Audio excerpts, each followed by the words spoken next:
everybody, good evening and welcome along to an unexpected breaking news podcast. Now, I have to stress, because Wilf Marshall has said to me on several occasions, I have to stress that it has not been officially reported yet. But the big rumours are Sky reporting, all your mainstream media news outlets reporting, fan media reporting that Phillipe Clement has been sacked as manager of Rangers Football Club. I am joined tonight by Wilf, Bryan and Connor to go over everything. We'll discuss the manager, his time, and development of players, and not before long. As painful as it is to sit here and talk about another Rangers manager who hasn't been successful and has been sacked, I think everybody can agree that it was absolutely time for that to happen. Get your comments in, please, folks. Please like, share, and subscribe to the show as well. Try to get it out to as many people as possible, and I will get as many comments up as I can. Wilf, your reaction to the news? As I said to you before we went live, it fills me with absolutely no joy to be sitting here discussing the impending departure of another manager. Because, I mean, it is, as you say, it's all but official. Because if a manager's leaving under these circumstances, it means we haven't been successful. And all I want is a successful Rangers. But this decision is at least 10 days too late. Should have happened after the Queen's Park game for me. I've got no idea how we survived that. Okay, we got a good result last week at Hearts, but we were terrible. I mean, how we managed to beat Hearts last week mystifies me. We were terrible. Then yesterday, there's no way he could have survived yesterday because we don't lose to St Mirren in the manner we've lost to St Mirren. I mean, the amount of records that Rangers have broke recently in a wrong way. I mean, it's the first time St Mirren have beat us at Ibrox in 45. So the first time St Mirren have beat us back to back twice in a season in 45 years since 1980. First time they beat us at Ibrox in 20 years, 25 years, something like that. Just ridiculous. 1991. Yeah, just crazy. Some of the, just some of the. There's no excuse. I mean, it can't all be on the manager because yesterday's performance, the players should have had professional pride enough to, put on a display. But the final straw for me with the manager, and I'm never one to ask for the sacking of managers, is Clinton Inciala's getting a real hard time for the way we lost that game yesterday, and I get it, right? He got absolutely roasted by a big bullying centre forward.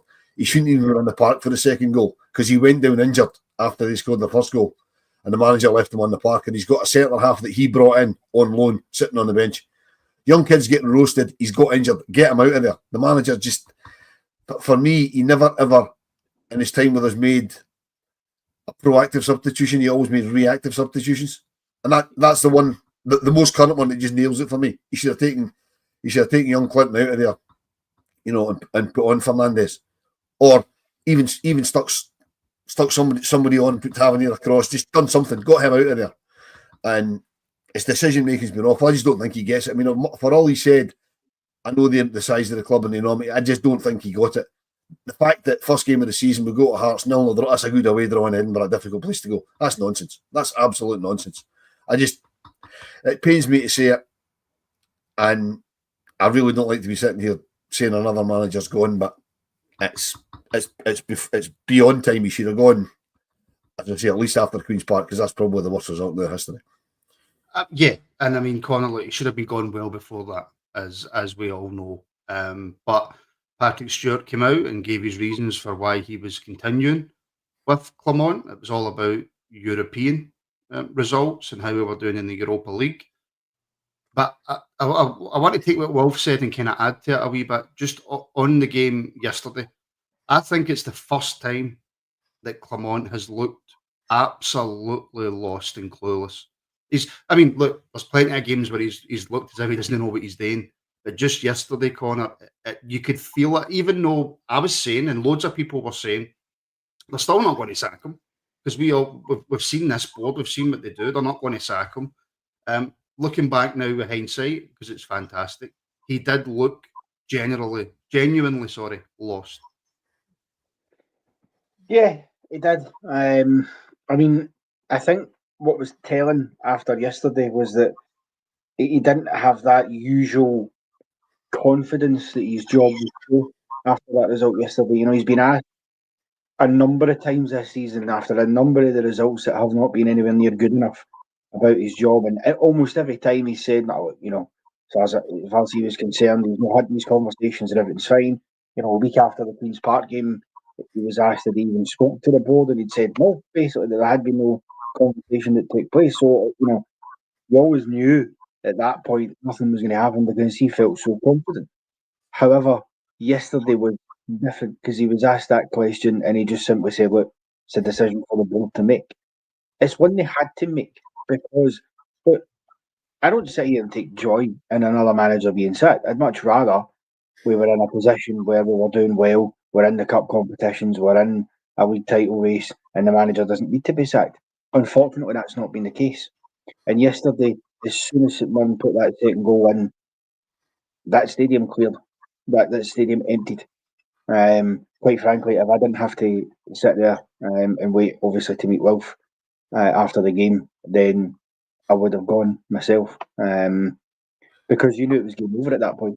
There was no fighting the team. There was no response to going a goal down. You know, you just lost a game at home to Queen's Park without scoring. You're now a goal behind against St Mirren, and there was a total lack of response. There was more response actually in the last couple of minutes of the first half when Hamza Egerman's red card got overturned than there was to actually going behind, and that's damning for me. And at that stage, you can't have that happen. You can't have two games at home against St Mirren and Queen's Park where you don't even score, and as well say you don't even look like scoring. And the manager just it looked like it was done. And I agree with Wilf, by the way. I don't believe that he fully understood the enormity of the job because if he did, he'd have been a lot more vocal after the Queen's Park result than he was. He seemed to deal with that as if it's just another bad day at the office.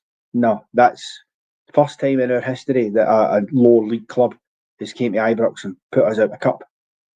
Can't happen. It just can't. And he didn't seem to get the enormity of that. And yeah, I mean, I think it was always going to come down to this. I think the next bad defeat he had, particularly if it was going to be at home, you were going to see the outcomes. And I think Patrick Stewart and the board have obviously seen yesterday and seen the reaction to the fans, seen how empty the ground got, and they've realised that this is time's up. It should have been unbelievable for me, and I said this to Alex yesterday when we were walking back to the subway station. Clement was only still in a job because Patrick Stewart was so determined to prove that he knew better than everybody else, that he was right and everybody else was wrong, and that's why he didn't sack him sooner, because they kept saying it wasn't financial, so that's the only reason. And yeah, hopefully we make the right decisions from here on out. I think putting an interim manager in charge until the summer's the way to go, because obviously the takeover looks like it will happen pretty sharpish as well, and then you can let the new folk that come in make their decision on who they want to appoint on a permanent basis. Yeah, and Brian, your mood when we first came on in the background of this before we started was one of excitement. Yeah. This is as Wilf and Connor have said. This has been in the offing for quite a while. This should have happened, frankly, as they've both said, after Queen's Park. It was totally unacceptable that you could lose to a lower league opposition and still keep your job. Wilf listed all the sort of accolades that have went by the wayside this season. Teams that have beat us and haven't beat us for God knows how long, and they've managed to do it. The only thing that was keeping him afloat was obviously the European record and the Old Firm win on New Year's Day. That gave him a little bit of leeway, but there was always a feeling that it was one bad defeat away from the sack. And I always said that, I don't think anybody thought that Queen's Park was going to be the result. Everybody thought maybe Hearts away at Tynecastle, this Wednesday's fixture against Kilmarnock. But it was the two games that nobody really sort of cared for, the Queen's Park at home and St Mirren at home, that, Ibrox emptied quicker than water going through a sieve yesterday. It was just unbelievable. You know what I mean? It was just, and I was saying to one of my mates today, it's almost like nobody's angry now. when we lose a goal or we get beat. Nobody's pissed off. Nobody's hacked off. It's just sort of, oh well, this is it. And that is a slippery slope to be in.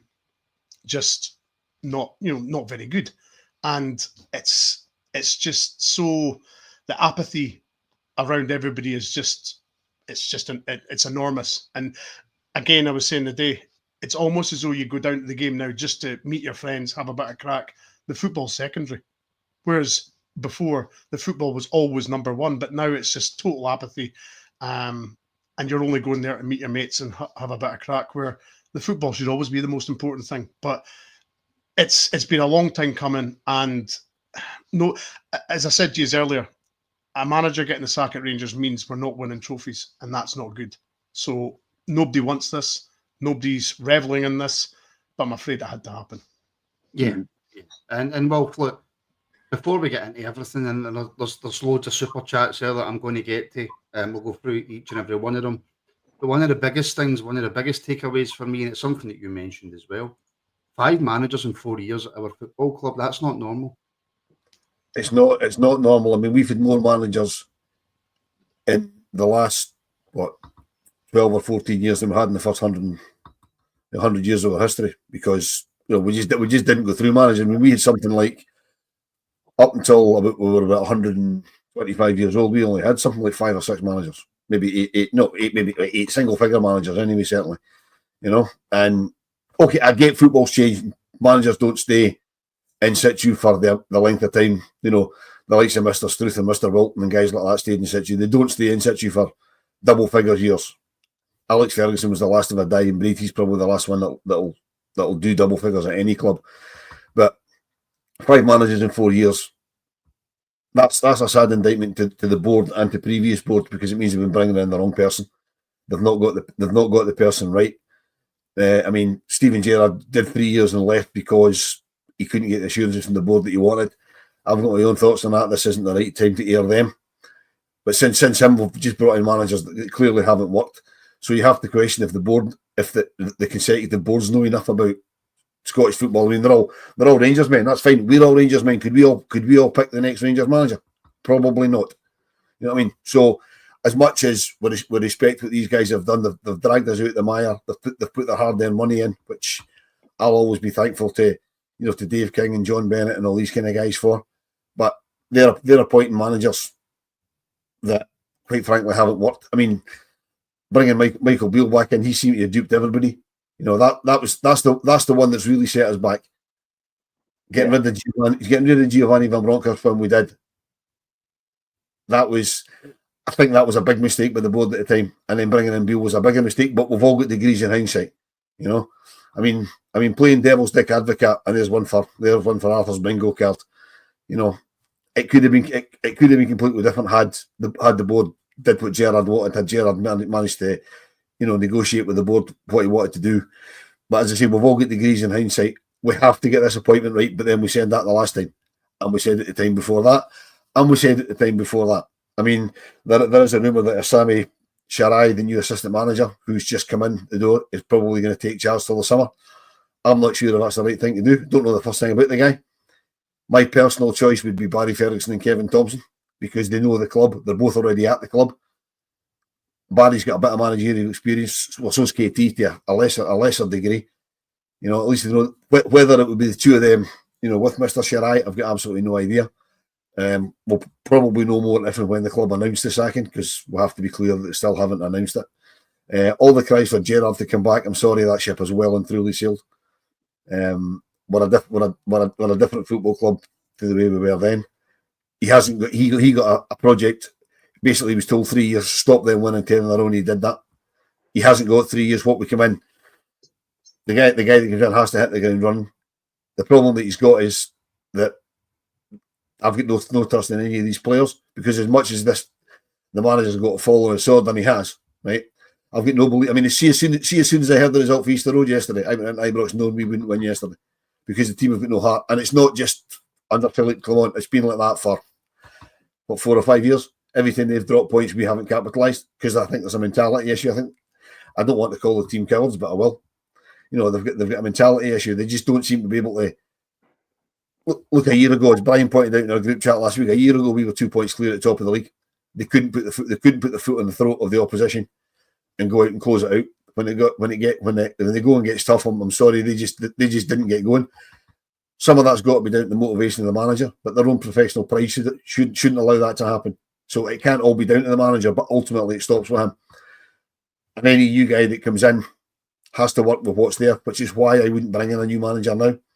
I would make the new manager aware he's coming in. I would try and appoint a new manager now, but keep it quiet. But bring in a interim manager, whether it's Osami or whether it's Barry Ferguson, Kevin Thompson, Stephen Davis, whoever it happens to be. Bring in somebody to tide us over to the summer. Have the new manager kind of looking over his shoulder saying, "This is what I want to do." That may be what they're planning to do until they actually make the official announcement of what they're planning. But who knows?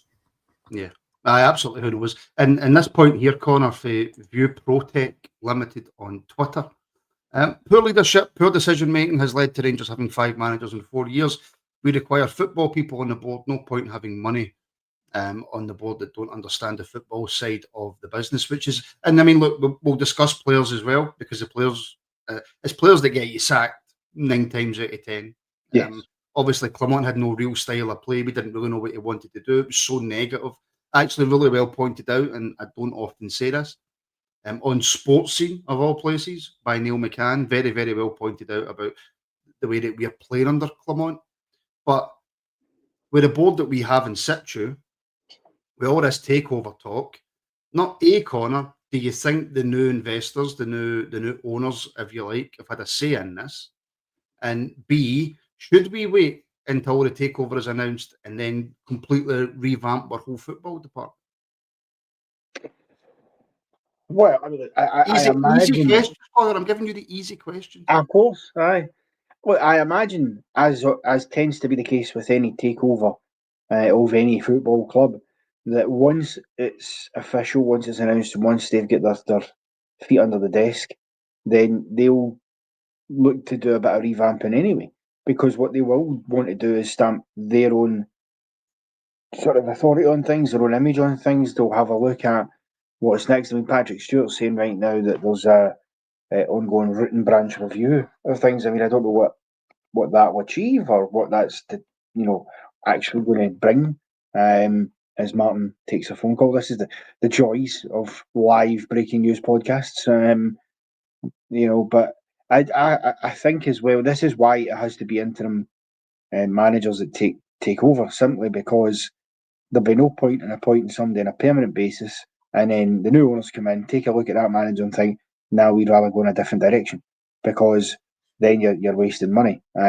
I also think as well, and I don't know if any of you guys would agree, Brian, but I think what we need to start looking at as well in terms of our managers is a model of rolling contracts. Because giving 4 or 5 year contracts isn't working, because it's costing us money every time we need to sack them. At least if it's in a rolling contract, then you can put conditions in there and say, look, you're the manager on condition that you meet A, B, C, a target. I think we've been the masters of wasting money for since 2012, you could argue. We've mastered the art of wasting money on just utter rubbish. We've been given ridiculous amounts of money on contracts, ridiculous amounts on transfer fees. The whole football business has been a complete shambles for a long, long time. And you're kind of hoping, as the question was just put up, you want a mix on the board. You want some guys that are obviously financially sound, but you also want guys on the board who are football sound as well. It's all very well saying that we need guys on the board that are very good with money and stuff like that, but you also need guys on the board that are also obviously know how to run a football club and how to run a football business, because obviously business and football are very different things. So it's just been agonizing to watch how we went from that league title. We had a chance to really kick on from there, and we absolutely blew it. We completely blew it. And it's just you actually can't. Well, you can believe it at the same time. At the same time that you can't believe it. How we went from such a strong position to where we are now is just mind-boggling. And as Connor says, the takeover, obviously, whenever that happens, they'll have. I mean, is there a chance that the new guys that are coming in have said, "Look, get him gone, get an interim in, and appoint a proper, a permanent manager in the summer"? I think that's what's happened here. I think they've flexed their muscles and said, "Look, get this guy out, get a new guy, or get an interim until the end of the season, and then we'll sort things out in the summer and we'll get a proper manager." Yeah, well, obviously we won't know if they had anything to do with it unless Rangers come out and tell us, and Rangers are well known for really not telling you anything. But I want to bring up this super chat, Wilf, from channel member Stevie E. Thank you for the support. I take no pleasure in the news, lads. However, his time was up weeks ago. His time was up months ago, if I'm being brutally honest. A dead man walking. Now, Wilf, this is the point I want to take to you. The CEO now looks like a fool. Now, I understand exactly what Stevie's saying, right? And the reason why this now makes me think that this is something to do with the new investment group is I don't think no matter how bad it got in the league that the current Rangers board were even considering sacking the manager, right? Because as Stuart came out and said, he's doing well in the Europa, blah, blah, blah, blah, blah. But coming out with that interview, a week ago, does make him look a bit stupid now. Yeah, I mean, I think touching on Brian's point about the board, and we don't want to make this about board bashing because, we could go on for hours and hours about that. The problem we had with not having football people on the board, if you want, and just having investors on the board, right? They were basically looking after their own money. The guys that were running the club are the guys that invested the money. They brought in a CEO and an executive chairman in Fraser Thornton, who, to the best of my knowledge, aren't investors. So they've come in to look over the club and not watch on their money.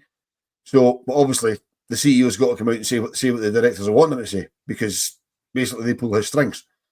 I mean, I was fortunate enough to be in the member suite the first time that the CEO spoke to the hospitality back in January, and he talks a good game. Then he came out and he's done his statements and all that, and he does look a bit fool. I wouldn't say he makes him look like a fool. It makes him look a bit foolish.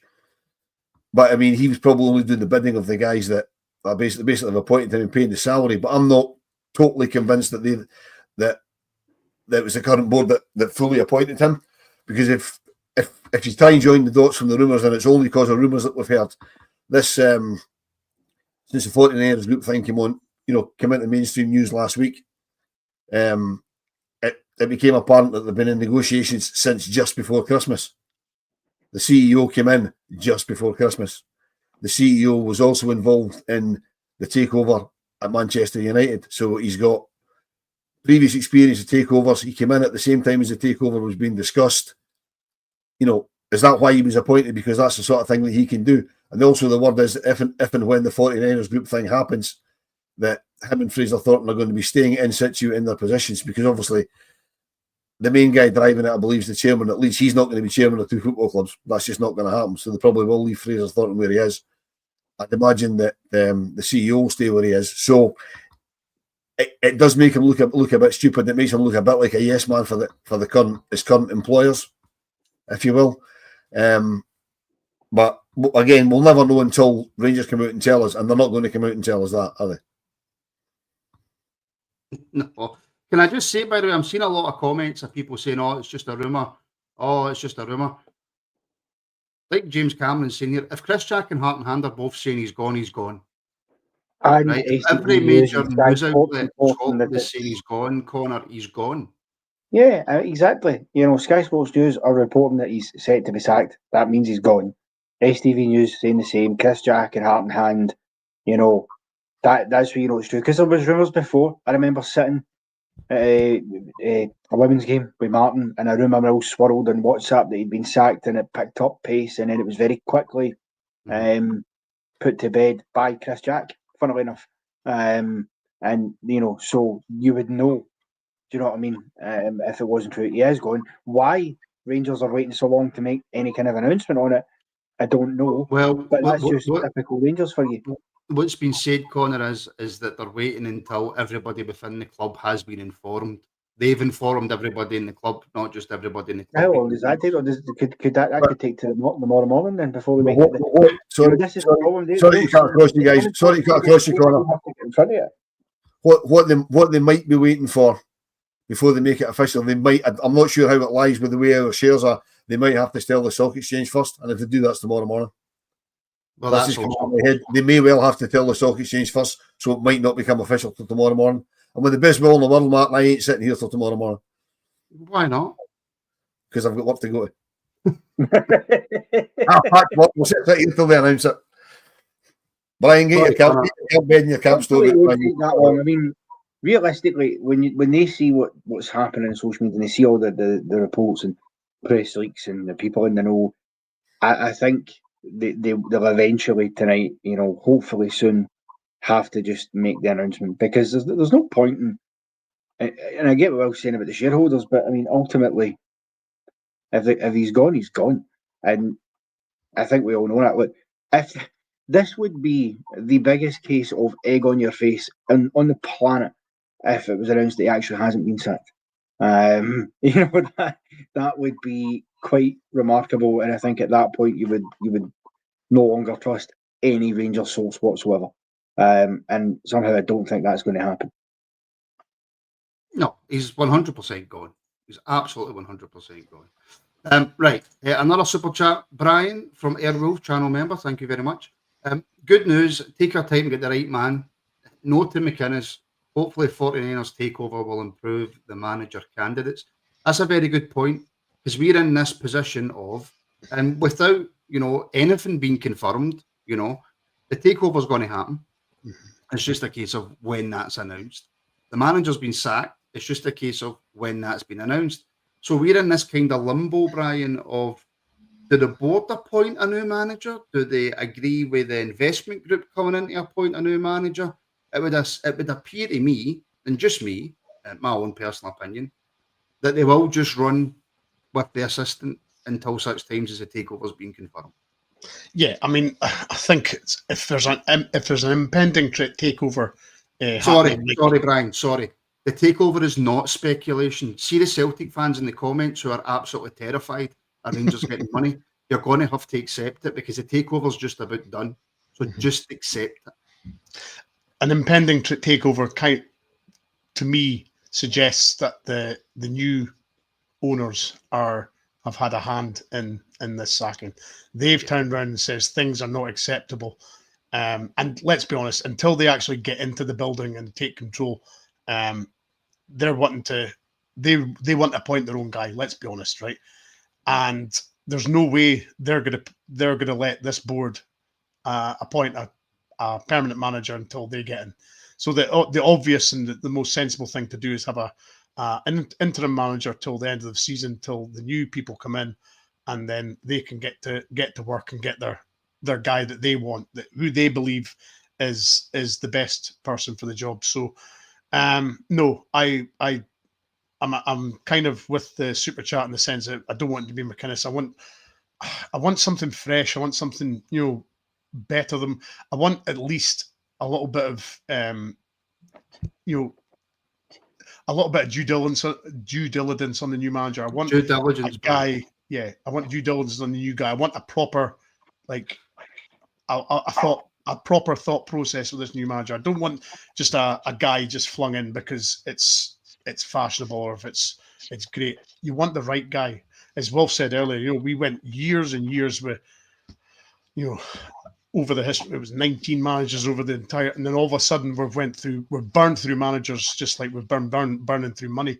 So things have went awry in the last few years, and you could probably aim that at the board because they've not been able to appoint the proper guy. So this appointment for me is one of the biggest that we'll ever make, because we have to get this one right. We cannot continue burning money and sacking managers and just wasting money. As Connor said earlier, even like giving this assistant manager a 3.5-year deal.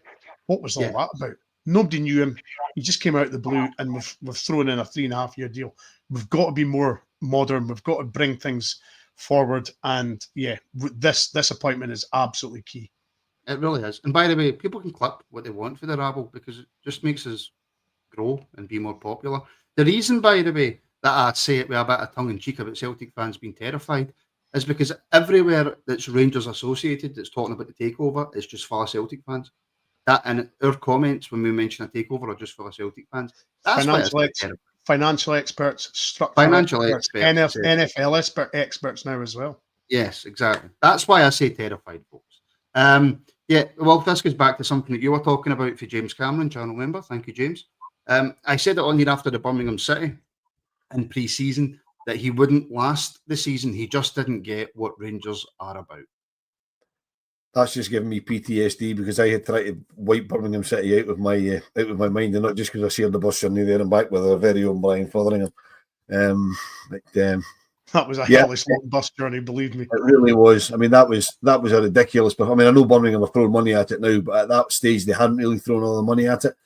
They'd just been relegated out of the Championship, English League One side, and they made us look particularly ordinary. We were terrible, absolutely terrible that night. And the manager didn't get it because okay, it's a pre-season friendly, but Rangers don't play friendlies. You know what I mean? And even if you play a pre-season friendly, you've got to learn something from it. I don't know what he would have learned from that. That was. I mean, James had great foresight if he said that back then.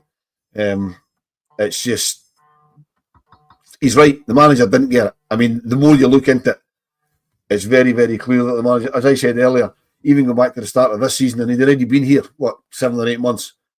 A 0-0 draw away at Hearts is a good result. No, it's not. I mean, 0-0 draw anywhere in Scotland is not a good result. You know what I mean? He got some good results in Europe, but let's not forget, despite the fact we got into the top 8 in Europe, right, and we played against 4 of the other top 7, we didn't beat any of them. Mm-hmm. I mean, he kept going back on, well, we should have beat Spurs, we should have got a draw off Man United. Shoulda, coulda, woulda. You know what I mean? We should have a good result away in Nice. You know, I don't want to just sit here, Wilf, and absolutely can the man. Yeah, look, he was dreadful in Scotland. He'd done okay in Europe. He got us into the top 8. Regardless of how we got there, he still got us there. Of course he did. And so, but where I was going before you cut through me there, right? Woulda, coulda, shoulda, right? This time last year, we're at Ross County. We're playing absolutely dreadful. We're a goal up. We go in at half time, a goal up, and before we know it, we're 3-1 down. That's on the manager. Because what did he say to them at half time? You know what I mean? Just sit and hold what you've got before you know we're 3-1 down, get beat 3-2. That cost us, in my mind, that cost us the league title. And that was ultimately what's cost him his job. Because if he won that league title last year, we're a completely different club at the moment because we've got completely different players. Because we've had a decent stab at the Champions League and all the money that comes with that. So it all comes down to him. And yes, we got a good result in Nice, and we've had good results away in Europe. That's great, but it's the bread and butter. It's the domestic stuff. You know, I mean, he was going on. The only thing we had a really good home record. The last 2 home games we haven't scored a goal. You know what I mean, I'm hoping we can pass a rule when the new manager comes in that nobody's allowed to come to Ibrox wearing black and white. Was that a wee dig at corner there for the Newcastle thing, was it? Not at all. No, I didn't even think of that. No, but obviously Queen's Park, black and white, St Mirren, black and white. It has to be said, Connor, right? If we just move away from the manager for 1 second, right? Regardless of how poor he is tactically or whatever, or maybe how he doesn't get across to the players and how he wants them to set up or perform, you know, Queen's Park at home, you shouldn't even, and no disrespect to Queen's Park, we shouldn't need a manager to beat Queen's Park at home with the players that we've got. St Mirren yesterday, Connor, if we're being brutally honest, the players didn't look interested. They need to take their fair share of the blame for this as well. Of course they do. They don't get to hide away from this. They don't. They all have to take their fair share of the blame. You know, where is your professional pride as a player? You've been embarrassed at home. The last game you played against a lower league opposition who either side had beaten you, lost to the bottom 2 sides in the Championship. That's what you're dealing with. That should never happen. And then when you get an opportunity to bounce back for that, and Will said it, you know, we were jammy against Hearts. It was 2 own goals. You know, the first one of those things, the keeper palms it onto McCart. The second one, McCart's got to do better with, quite frankly. He ends up chipping his own goalkeeper. But we got away with it. Connor, I hope. Yeah.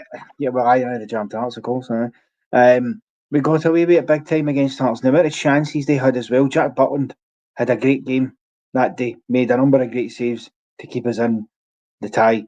That's the only reason we got out of Tynecastle with anything. Then you think, well, let's hope that kicks them on a bit. Then they've got another chance. Saturday afternoon at Ibrox, surely against the St Mirren side, who by the way had won one game in 9 before coming to Ibrox. That last win being, ironically, I think against either us or Hearts, or Aberdeen, sorry. And you go, right, lads, let's go out here and actually give the fans something, because these fans travelled here the last time and we put on a dog's dinner for them. Let's go and do something. Not a bit of it.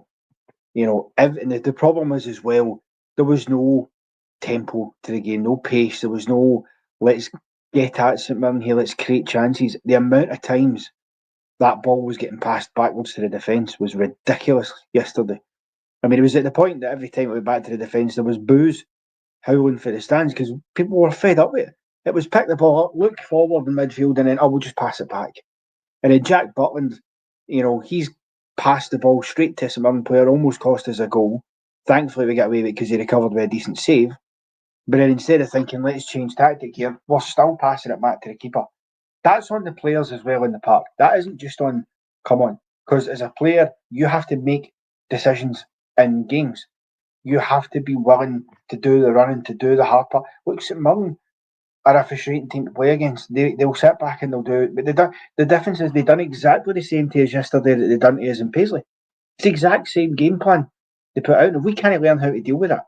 This is a St Mirren side who, if they go to Parkhead, get pummeled 5-6-0. Now, nobody can tell me that's because Celtic are just that good, they should beat everybody in the league 6-0 every week. It's not about that. It's about the fact that Celtic know how to deal with St Mirren's game plan, and our players don't. But as I say, there was no professional pride for the players at all yesterday. What I seen was players who had given up. And quite frankly, you have to also look at your captain as well. I mean, I don't think he should have been given the armband back. I'd have kept it Nico Raskin. Why not? He didn't do too bad when he had it. Because Tav hides too much. Even at the end, and I had left the ground just before it. But he didn't walk over to the fans, with some of the players that did. He just walked straight down the tunnel. That's your captain. Where? Barry Ferguson was at Ibrox yesterday.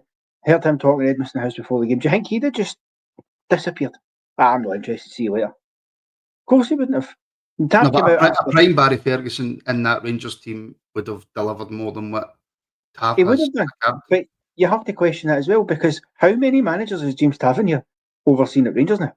It does get to a point where, and I don't lay the blame at his door for all of them. You can't do that. That's grossly unfair to James Tavernier, that somehow because he's the captain, he's responsible for 4 or 5 bad managers. He's not. But what he is responsible for is his own performances during that time. And barring, I think, the season we won the league and then the Europa League run where he got the golden boot, we've not seen it for Tav enough. And that's problematic when it's your captain. And so those players need a long, hard look at themselves. Equally, though, we were in at half-time 0-0 against St Mirren yesterday, and it wasn't working. It wasn't good enough.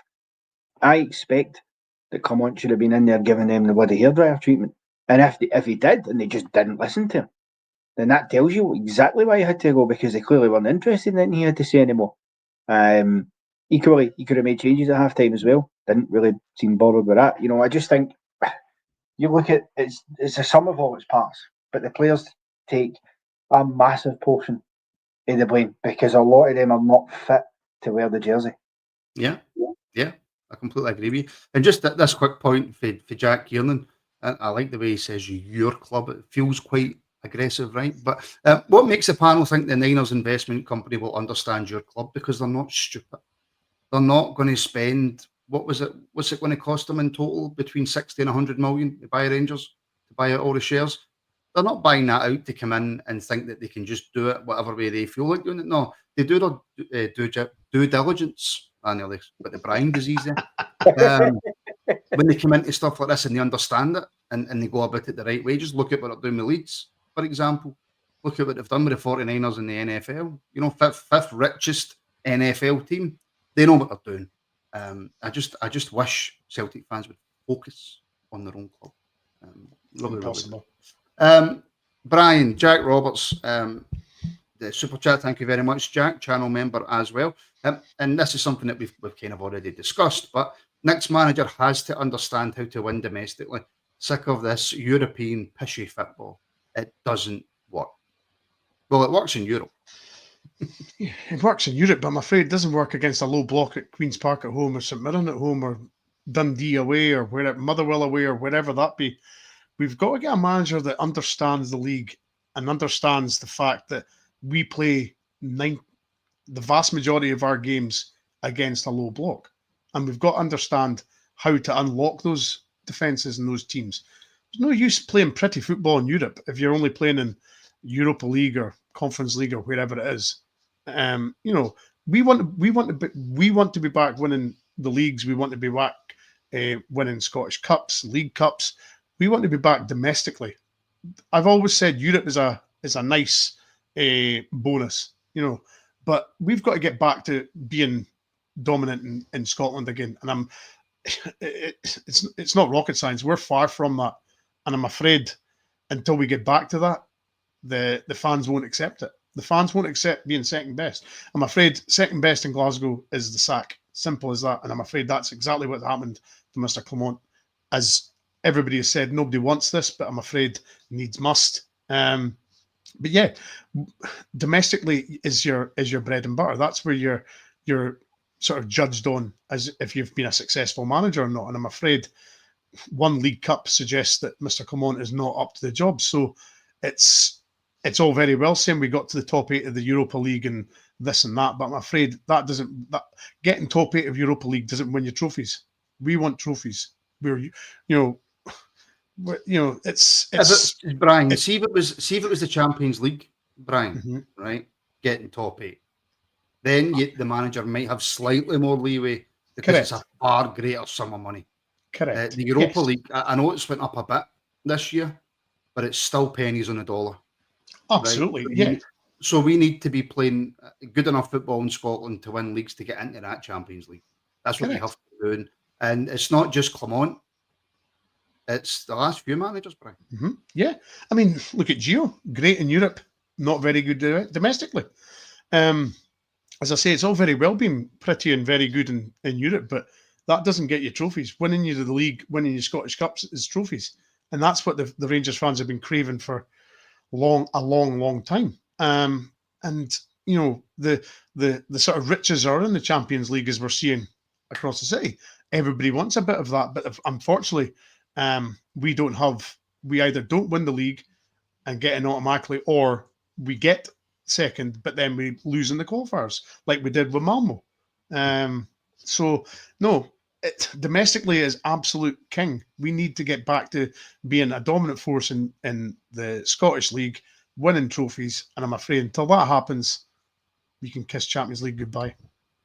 Well, as Charles has pointed out in his super chat, thank you very much, Charles, my friend, for that. Supports us quite a lot. Thank you, Charles. He's suggesting that you can't go by an interim because qualifiers coming quickly next season, so it needs to be a permanent basis to look at players and see what the new boss needs. As I said, it's a fair point. Well, it is a fair point, but as I said earlier, I'd bring in an interim manager because we've the last 3 managers have come in during the season, and it clearly hasn't worked because, as you pointed out, we've had 5 managers in 4 years. So that clearly doesn't work because there's probably unrealistic expectations. If they, like Phillipe Clement came in last season, and you could argue almost won. He got us into pole position, and then we fell away a bit. So everybody thought he brings in his own players, great. False expectations, and now we're in the position that we're in now. I would bring in an interim manager for the summer, as I said earlier. Have the new manager lined up so that he knows he's coming in. We know we don't necessarily need to know he's coming in, but nice if we knew he was coming in, so that he can look and he can say to the interim guy, "Look, this is what I'm looking to do." I can see, whether he's involved in the background, whether he's at the club, he's not officially in the position, so that he can say what's happening and then start afresh. But he has to start afresh right at the end of the season, because I mean, you probably could bring a permanent manager in now because the season's all but done apart from Europe, But then I wouldn't like to do that, because if it goes ridiculously wrong between now and then, he's going to start negatively in the summer. So I'd like to bring a new manager in 1st of June. New broom comes in. We've got somebody in the interim in the meantime, and I don't know what you guys are laughing at. I must have missed something. You did. Yeah, I'm not going to repeat it. Brian put a message and supposed to be in the private chat All right, Accidentally put it in the comments. And yeah, okay. All right, okay. Right, okay. Yeah, I've tried to delete it. I don't know if I've managed to delete it or not. Yeah, But okay, I'm with everybody in you. the comments will now know I'm where with Brian. you. I'm with you. Yeah. Just taking that point to you as well, Connor, because I do think it's a decent point. There'll be a lot of people saying go with an interim. There'll be a lot of people saying get a new manager in now. How difficult, and we've already kind of discussed it, right? But how difficult is it for the current Rangers board then to go about getting a new manager in? Unless a manager with a bit of pedigree is willing to come in until the end of the season with the knowledge that he might not last past it. Well, yeah, the thing is, managers with any kind of pedigree want certain assurances. That is the thing. They because they know that if they've got any kind of, ability about them, any kind of recognition or level, they know that other options will be available on the table at some point. And so therefore they will look at it and say, well, if I'm going to take this job, I need this XYZ deal. And this is why you have to sometimes take stock and look at your options. I mean, look, the issue is, right, and we know this to be true because it's just the nature of this bubble we all live in the west of Scotland, right? Whoever gets announced to be the new manager, whether it's an interim manager between now and the end of the season, whether it's a permanent one or whatever the announcement, somebody's not going to be happy. That's just the way it works. And you're already kind of fighting against the wind here. I think with Phillipe, when he came in the door, things had got so bad under Michael Beale. Although under Michael Beale we hadn't gone out the cup at home to a low league championship club. That hadn't happened under Michael Beale. We also hadn't lost 2 home games in a row to bang average sides, albeit everything else was garbage. But when he left and come in, you get that bounce, and it was, this could be good. And this is the problem. We can't just rely on a bounce. It needs to be something that's sustainable, and that means it's so important that whatever decision that is made is the right one. I personally think you have to go interim and then permanent, purely because I get the argument about saying, well, look, he needs time to get a manager and he can have a look at the players and go, right, this is what I need. But that's exactly what we did with Michael Beale. It didn't work. It's what we did with Gio. Didn't work. It's what we did with Come On. Didn't work. We're going round the houses are doing the same thing, and then they get sacked in the middle of the following season. You know what I mean? Like, we can't. And I said this last year, or the last time in October 2023, we were talking about Come On. We cannot keep sitting here doing these pods every single season because another manager's had to be sacked. But that's on the board to get it right, because it also doesn't mean you keep failing managers in position. And that's the bread and butter of it. But quite frankly, I think the whole thing needs a clear out, and it needs a clear out that's going to take longer than just one transfer window in the summer, regardless of who's in charge. Right, do we, Connor, following on with what you were saying there about, bringing in the right manager, and looking at a lot of the comments, and a couple of guys in the comments have hit on something that the outgoing manager said.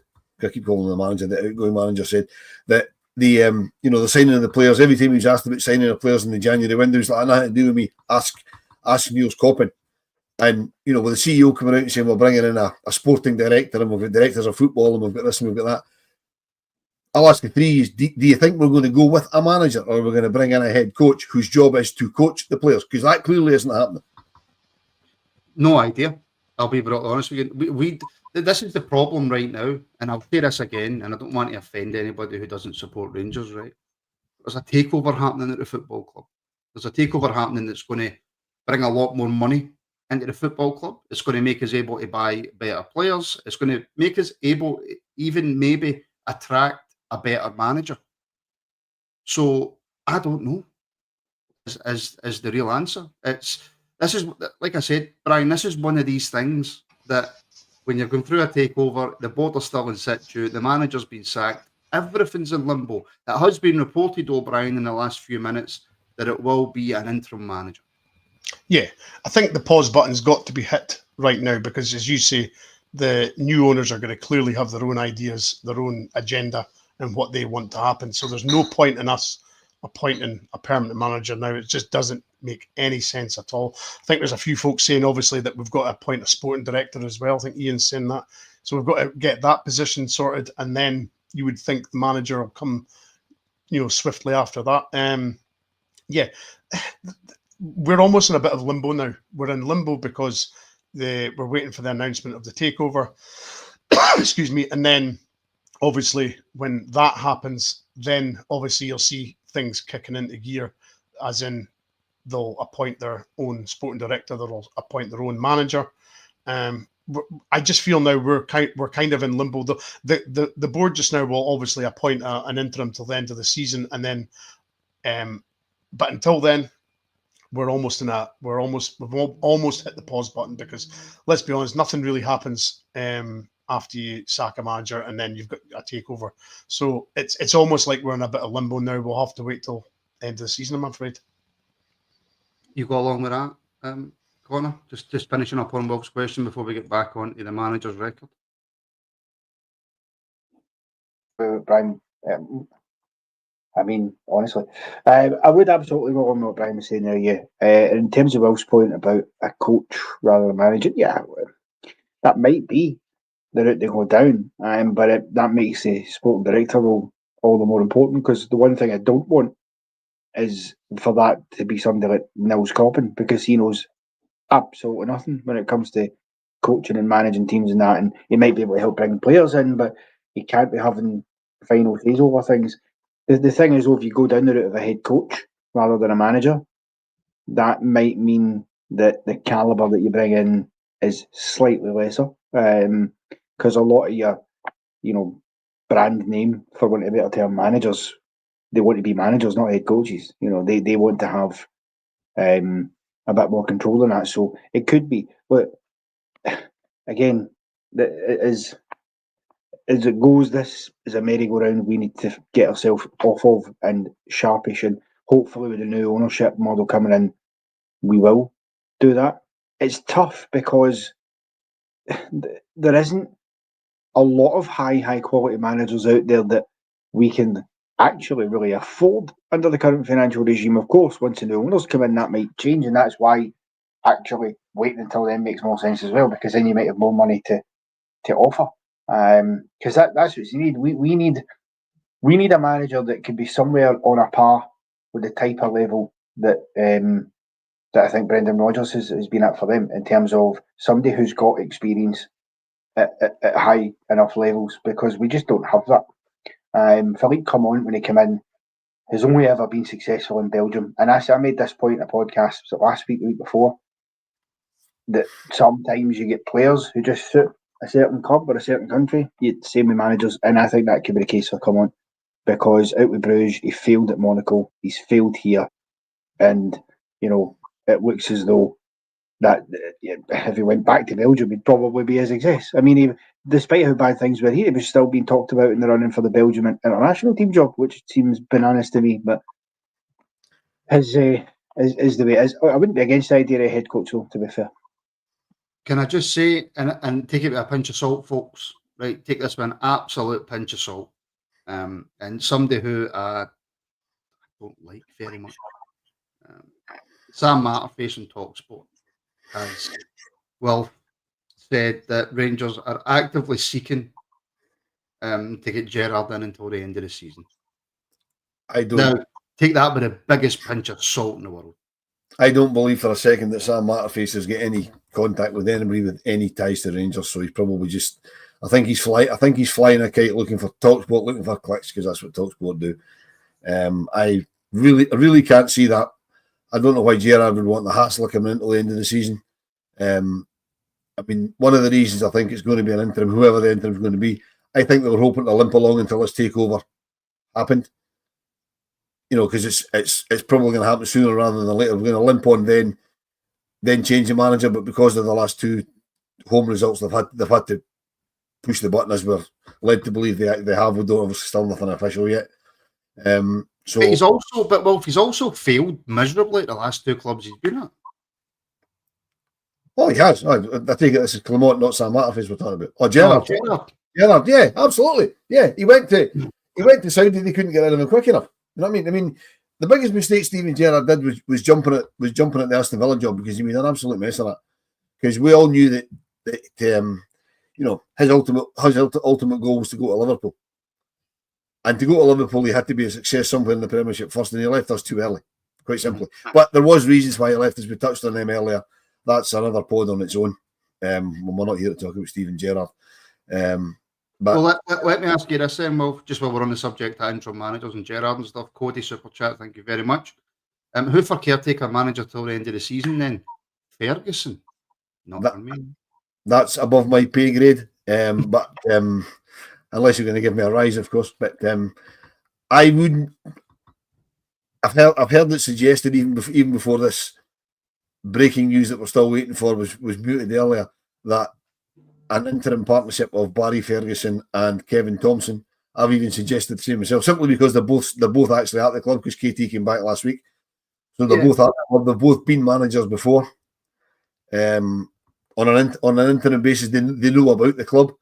They've got lots of contacts in Scottish football. So I wouldn't be averse to it, to be perfectly honest. Whether Issam Sharai has been brought in to take this position, I don't know what he's done. I mean, our corner taking seems to have improved since he got here. I'm assuming he's something to do with that. So whether he gets the gig till the end of the season, or whenever they bring in a new manager, we're assuming it's the end of the season. It might not be. There might be the new owners, when they come in, might have somebody lined up already. Whether that's next week, next month, end of the season, whenever that is. So it might just be, they might just, say to you, Sammy, look, you take the team just now, because the new guy's coming in a couple of weeks. We don't know that. Connor, let me ask you, and I hope this isn't, well, most questions I ask are stupid, right? But let me ask you this one anyway. Does the level of interim manager who comes in matter? I think to a degree it does, because let's be clear here, interim manager or not, we're the one to get to the end of the season having lost most of the games and being 20, 30 points behind it. That would just be, and it sounds ridiculous, right? But the reality is that and we spoke about this actually yesterday at Ibrox. If somehow, and obviously we failed with that opportunity, right? But if somehow we did narrow the gap between us and them at the end of the season, that they actually end up winning this league title by, it might be food for thought, because it might be a case of, well, how bad we've been this season, and yet they've only managed to win it by 7 or 8 points. Do you know what I mean? That for me, even aside for that, I still want us to be winning games of football. I don't care. And of course, we're still in Europe. We can't just chuck the Europa League and decide it doesn't matter, because realistically, it's not very realistic, but it is the only competition that technically we could still win. Not that we will, but from a financial standpoint, it wouldn't be bad to try and get through. If we can get through against Fenerbahce, that gets us good money for getting to the quarter final. And of course, you'll get good money anyway just by virtue of playing, one of Bilbao or what's the other one? Roma. Yeah, I knew it was Italian. I nearly said Lazio. Yeah, Roma. You'll get money just for that as well. So for me, I still want that effort to be there. So that does mean you need some kind of decent enough manager. Do you know what I mean? You can't just go and appoint the janitor and say, when you go, have a pot. But I do think, though, in the grand scheme of things, that given that manager won't be in place at the end of the season, and some of those players will be out the door, it's not going to make a great deal of difference for next year.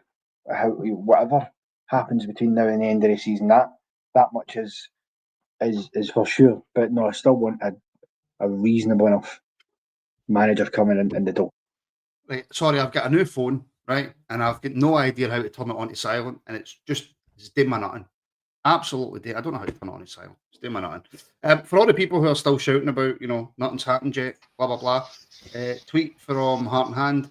Well, even if folk don't trust me, they don't need to. Sky, STV, Talksport, Chris Jack, The Sun, etc. We can't all be talking shite. So, absolutely. We are the people who need till I die. I personally think, Martin, you should be manager. Wilf as assistant, Connor and Bryan backroom. I've had a few good seasons on FM. To be honest. But Brian's of the old school who would like to go out and drink with the players. So I was going to say that you don't want Brian in your background. You'll be in there reading the liquor cabinet. he'll be giving Nico Raskin whiskey at half time. A team that drinks together wins together. Not anymore, it doesn't, Brian. Not anymore. Not anymore. I want to bring up this point, Brian, for Craig, our very own Craig. Next man, and by the way, how many times have we said this? Next manager is the biggest decision in years, and he's saying no to Stevie. It really is. It's, if things were going the way they were, we were roller coastering to another, well, you know what, the old league title sort of, holy grail. And I'm afraid, we escaped that once by the skin of our teeth, and let's be honest, we could not go through that again, because that was just torture.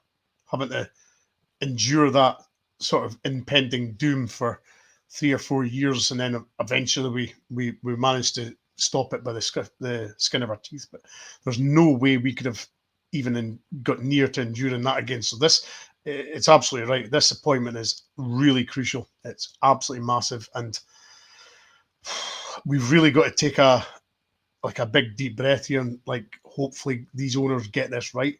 We've really just got to put our faith in these guys to make the right appointment and get things, correct, and not just a short-term fix. We need to get a long-term fix. We've always been told that the succession planning has always been in place. Well, it clearly hasn't, because if that was the case, then this succession plan would have came into play now. But I think, like a lot of people and yourselves have said, this is purely down to the new owners flexing their muscles and saying that they're wanting short of him, they're wanting interim until the end of the season, and then they'll deal with things in the summer. I just don't see any other scenario where that hasn't happened. I purely, there's no way they're going to appoint somebody and then get in and then, oh, we don't like this guy and sack him. So it's definitely the new owners have had a say in this 100%. Yeah. Let's be honest, Martin. Right? Just before you do, thank you to Big Brian for the super sticker. If you're on YouTube, you'll be able to see it. It is a running thing. I'm not really sure how to describe it, but thank you very much, Big Brian, channel member, for helping to support, and he's also been a member now for 4 months. Happy days are coming, lads. Let's hope so, Brian. Sorry, Will. Right, sorry. Yeah, as Brian was saying, we're talking about interim manager. Something that's just struck me by listening to Brian, and he has actually put something that I thought in my head. If you are a manager of any clout and you're looking at Rangers, and Rangers come to you tomorrow morning and say, we want you to be the new gaffer, right? You'll be aware of the fact there's an impending takeover, right? Any manager worth the salt isn't going to take the job in case the new guys come in and say, I don't want you. There's another reason we need to bring in an interim manager. Because, as I said earlier, I think they were hoping to limp on with Clement until such time as the takeover happened. And then everything was up for grabs. But now, because of the ridiculous results that we've had in the last 2 home games and the performance at Tynecastle as well, he's had to go once we finally make it official. And, like you say, if they go and appoint a name, say they say to Steven Gerrard, come back on a permanent basis, he's going to look and go, hold on, these Americans maybe don't want me. So I'm not taking that just now. Bring somebody else in, and if they want me, I'll discuss it with you then. Whoever that person, I'm not saying Steven Gerrard, but whoever that named person is. And for me, if we can bring in somebody with a big enough name, right, the impending doom that Brian talks about won't happen, because the last time we brought in a name, the guy that was manager across the city at that time, who's currently manager across the city, shat himself and left. Yeah, that's a fair point. That's also a good point, by the way, from Mr. Aid. You can't bring in a manager with a plan when the club doesn't have a solid plan yet, which I think is extremely fair. And Brian putting his own super chat in, get Brian in. No, thank you very much to bring me on for his super chat. And no, it will not be Brian. And you've not even spelled his name right, so you'll not be happy with that. But yeah, absolutely. Right, Connor, let's take a look closer at the manager, well, the ex-manager, Phillipe Clement. Came in, Connor. Initially, we got that manager bounce. And then as soon as we came up against, was it Motherwell and Dundee? Ross County. Ross County. Ross County. All three, in fact. The wheels fell off and he never recovered for that, did he? No, he didn't, and it's bizarre to me. I don't understand. I actually don't understand what on earth happened, because from that point it has just went down and down and down and down. Wee peaks here and there, wee runs. We go, oh, maybe something's happening. You know, we push Celtic all the way in a League Cup final. Should win it. You know, if we weren't done by a poor refereeing call, but we don't. And then we respond to that by then going and whacking them 3-0 at Ibrox, and you think, maybe there's improvement here. And then from there it just plummets back downhill again, and you think, what's going on? And this has been the problem. Last season, this time a year ago, we were actually all happy because at this time a year ago we were in a good position. As soon as we get into the box seat, the players' mentality couldn't handle any of the pressure, and they bottled it. That's what they did. The bottle crashed. And what worried me at the time was this wasn't a case of, for a couple of weeks there and they're starting to feel it. This was at the very first time of asking, the first hurdle to get over as soon as they get top of the league. And what happened? They lose at home to Motherwell. Then they go to Ross County, they lose 3-1. How did they respond to that 4 days later, midweek at Dens Park? A 0-0 draw. I mean, ridiculous. And at that point, it thrown it right back in their face. And bear in mind, at that time, the wheels had come off a little bit for Celtic at that time. Brendan Rodgers was under all sorts of pressure because they'd chucked away some points they don't normally drop. Kilmarnock went there and took points off them. Motherwell did. It looked as if it was actually a case of, we're in the ascendancy. They're starting to feel it. Rodgers knew if he didn't win the title last year that he'd have been gone. So that applied extra pressure on him. And you think, well, surely, here we go. But instead, our players showed that lack of mentality they've got. And that's something that whoever comes in the door, because you can't change and get rid of every single player we've got, much as you'd like to. You just can't. There's some of them are going to have to stay there. Whoever comes in the door in terms of a permanent basis has got to have a proper look at where this mentality seems to be coming from. Because these aren't all players who've been here for XYZ amount of years. Some of those players for last year were players that had only been here for last year, or there was a few old hats, but a lot of them weren't. And I don't know why. It's like that mentality bleeds into everybody who comes into the club, and it needs to change because it's the only way you'll get things. That's why they win things. They win things because they've got a winning mentality. Their mentality is to win every single week, is to win every single trophy going. Even when they go up against it, they don't panic. That mentality doesn't change. Even in spite sometimes of how poor their form can be, they still find ways, and we don't. And that's the problem. Because I guarantee you, if the roles were reversed yesterday and we had went to Hibs and lost, they'd have comfortably beaten St Mirren at home yesterday and took advantage of that. It's the same earlier in the season. Celtic played Aberdeen when we were sitting third, and we were all thinking, a draw is perfect in that game for us, because that means both drop points. What do? We lose to Kilmarnock. I mean, that's the stuff that has to change. You can't keep doing that. And Wilf's right. We walked into that ground yesterday not feeling confident at all that we were going to win, simply because they had lost. That shouldn't happen. But that's where they've put us. That's the issues that have to be changed with a manager. And I don't know how you do that. Nobody does. Well, people do, but we certainly don't. Well, before we come back to when maybe went wrong, just this season, Clement's record, 1.97 points per game, a 59% win percentage, 2 goals scored per match, and 0.97 goals conceded. In the Premier League, 24 games, 15 wins, 5 draws, 4 losses, 2.08 points per game. Europa League, 8 played, 4 wins, 2 losses, 2 draws, or something like that. 1.86 points per game. So it shows you, I think that's the right stats, by the way, folks. It shows you how stats can be slightly misleading sometimes. Stats can say anything you want them to say. I mean, you'll get a team going on an unbeaten run domestically, and they'll lose a cup game. They'll still say they're unbeaten in the league. You can read stats any which way you like, right? The fact that we've lost 4 league games this season, that's too many. We've drawn far too many games this season. I mean, just looking at the away form. I mean, just off the top of my head, okay, we've won the last 2 away games. We've won at Hearts. We've won at Dundee United. Before that, we were unbeaten at home, 100% record at home, more or less, right? Apart from that horrendous Dundee United game, right? We couldn't kick our own arse away. Then we start winning games away. We start throwing games away at home. It's just there's no consistency with it. As you go on, we're going on a 4 or 5 game run, but we know that round the corner there's someone's going to hit us in the face because there's no consistency. The manager didn't know how to change a game. The outgoing manager didn't know how to change a game. The European thing, yeah, great, but again, we lost games we probably shouldn't have lost. We won games we probably shouldn't have won. That's football for you.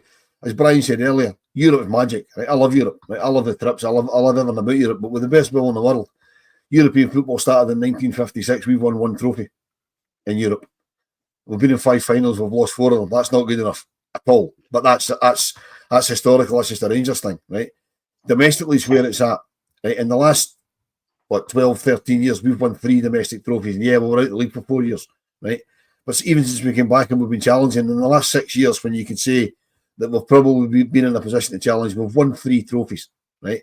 That, as a club, is pathetic, right? Phillipe Clement had 1 trophy left to him. He had a home tie against a team from the lower division who were in the middle. It wasn't Falkirk or Ayr flying at the top of the league, which would have been bad enough. It was Queen's Park who were down 5th or 6th in the championship. You know, losing every second or third game, drawing the other one. They may be winning 1 and 4, drawing 1 and losing 2. They come to Ibrox and absolutely schooled them, right? And they say the definition of madness is doing the same thing over and over again, expecting different results. We keep throwing high balls into boxes against defences like St Mirren's. It's the land of the giants. It doesn't work. We could see it doesn't work. So half time yesterday, the players go off, come back second half, try the same thing again. Doesn't work. He didn't know how to change a game. How many games have we had where he's made a substitution at half time? You know? Or more gallingly for me, have we had games where he said X player, Y player, whoever it is, coming back from injury, they can only play for half an hour, 20 minutes. And on 60 minutes, he makes a substitution. To me, that's a planned substitution, which means it doesn't matter how the game's going, I'm making that change. You can't run Rangers Football Club like that. You've got to work with what's happening at the time. You can't go into a game saying, well, okay, after an hour, I'm taking off Nico Raskin and I'm putting on Bailey Rice because Bailey Rice deserves half an hour. You just can't do that. I mean, the other one talking about, some of the managers decisions. Queen's Park, right? He gives it. I'm a man that likes promoting youth. I like playing youth players. Starts Bailey Rice against Queen's Park, and okay, nobody had a good game against Queen's Park. Bailey Rice wasn't the worst midfielder in that park, and he takes him off, makes him a scapegoat. His press conference yesterday. Absolutely threw him under the bus, Will. Absolutely threw him under the bus. Yesterday, he threw Seattle under the bus yesterday without naming him. I don't want to single out a young defender who had a torrid game. So he's not going to name him, but everybody knows who he's talking about. That's the defender that he should have taken off because he was injured. Again, he can't react. He's not a reactive manager. Connor's right. He's probably suited to the Dutch. The Dutch are possibly the Belgian system. The Belgian-Dutch system. That's possibly what he's used to because that's similar football. He just doesn't seem to get the Scottish game. He just doesn't. No, he absolutely doesn't. And Brian's best mate's back in again. Brumion. If we can't have Brian, then get Wilf. Or if we can't have Brian or Wilf, then get Connor. It just seems to be used for you that are getting it tonight for the new manager. Brumion, thank you very much, my friend, for these. Which tells us everything about your leadership skills. Yes. Tells you everything about my leadership skills that I've used free on the night. That tells you all about my leadership skills. We were the only three available. Kieran McD, super chat, and of course a contributor on the Rabble, Brian. Maybe with a bit of money, we can get players in who will make us better instead of paying for the reduced items with a bad attitude. That's, of course, referring, I think, to Bayrami with some small Twitter page with not that many followers saying that Bayrami wants away. Wouldn't be a massive surprise, but we do need to start picking up better players. Yeah. You could throw in the odd gem here and there, but over the piece, we've amazingly, a lot of the players we've stumbled across by accident. We've, Inciala came in, wasn't doing wasn't sort of tearing up the B team, but came in and done pretty well when he came in. And but it's been a catalogue of things like that. Igamani was told, we signed him in the summer, but was told he wasn't going to be ready for 3 months. Then he played, and all of a sudden we've stumbled across him. It's just been, as I think I said weeks ago, he's almost been just throwing stuff at the wall and hoping it sticks.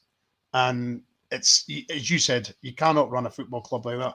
And it'll be very interesting to see now going forward who makes themselves available for the team. I've got a sneaky suspicion there's been a lot of guys saying they're injured and they're not.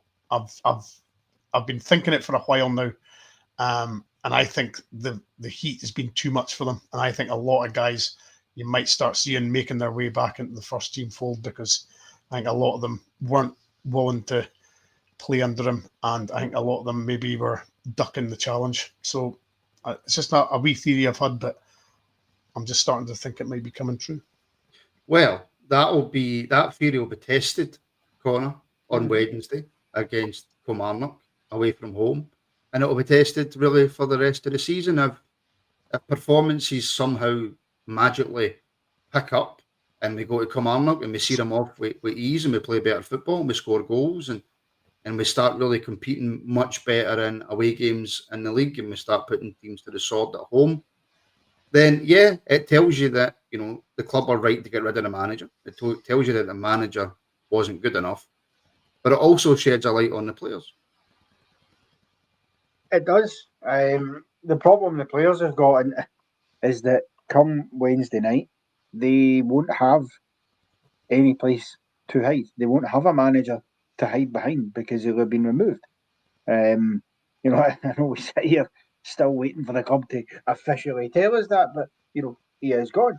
And they don't have that excuse to hide behind anymore, so therefore they're going to have to take some responsibility on their own shoulders. Usually at times like this, you expect your captain to step up and show a bit of leadership. It's usually what happens when there's torrent times at clubs and a manager goes, your captain can be your sort of consistency. I don't know that will happen with Tav, but they have no hiding place. If they go out there and they perform the way they have been performing the last few weeks against Kilmarnock once again, there's nothing else to hide behind at that point. And the problem, the thing is, it wouldn't surprise me if they end up going and winning it. It wouldn't. That's the bizarre thing. I mean, as Wilf said, it's almost as if as soon as we started winning a couple of games away from home, we did lose them at home. So clearly there's an issue there. But Kilmarnock is a hell of a game away from home to have to go and play when you're in the type of situation we're in. That's for sure. But the players have to go out there and show a bit of fight, a bit of desire. Look, the league title's done. It's finished. It was done before the result at the weekend. I mean, we actually haven't lost any further ground by that result. We just haven't gained any either. So all they have left to play for really now is their own personal pride, to show that they've got something about them. Because this isn't, this isn't a club where you can half-arse it and second place is fine. It's not. It's never been acceptable at any point. Maybe the first season we came back up for the championship, you get away with that because nobody expected us to go and win a league title straight away. Maybe, but that's it. So they've ran out of hiding spots. They've ran out of chances. Whoever takes interim charge, God knows what kind of team he's going to put out. I mean, you scratch your head because we now have a bizarre situation. As Martin starts scratching his head, we have a situation where we've got 3 strikers now who are all off the boil. That's problematic. At least when Dessers was off it, we could put Igamani in and start him there because he was in good form. He's now not in form. I mean, he had a few opportunities at the weekend. He could have let one go from sort of mid-range, and he constantly refused the option. He constantly went for the wide pass and put it in the box. And I get that, that's part of the playing style, but at some point a confident striker takes one of them on and just has a pop at it. He didn't do that, so that. And he said himself he's not in the boil, but I'm not having he's one of the few that I'm not going to throw under a bus, to be fair. He's just having a rough patch, but I still think there's something there. Dessers, we know what we're getting with Dessers. And also Daniel's just came back for injury, but he absolutely offered nothing when he came on against it, Mum. So because he wasn't ready to come on. wasn't ready to He come on. No, he wasn't wasn't. anywhere near ready to come on the park. No, he wasn't in that. But that's the problem. Whoever is in charge is going to have on Wednesday night. Is where are you going to find any goals when your three strikers aren't firing?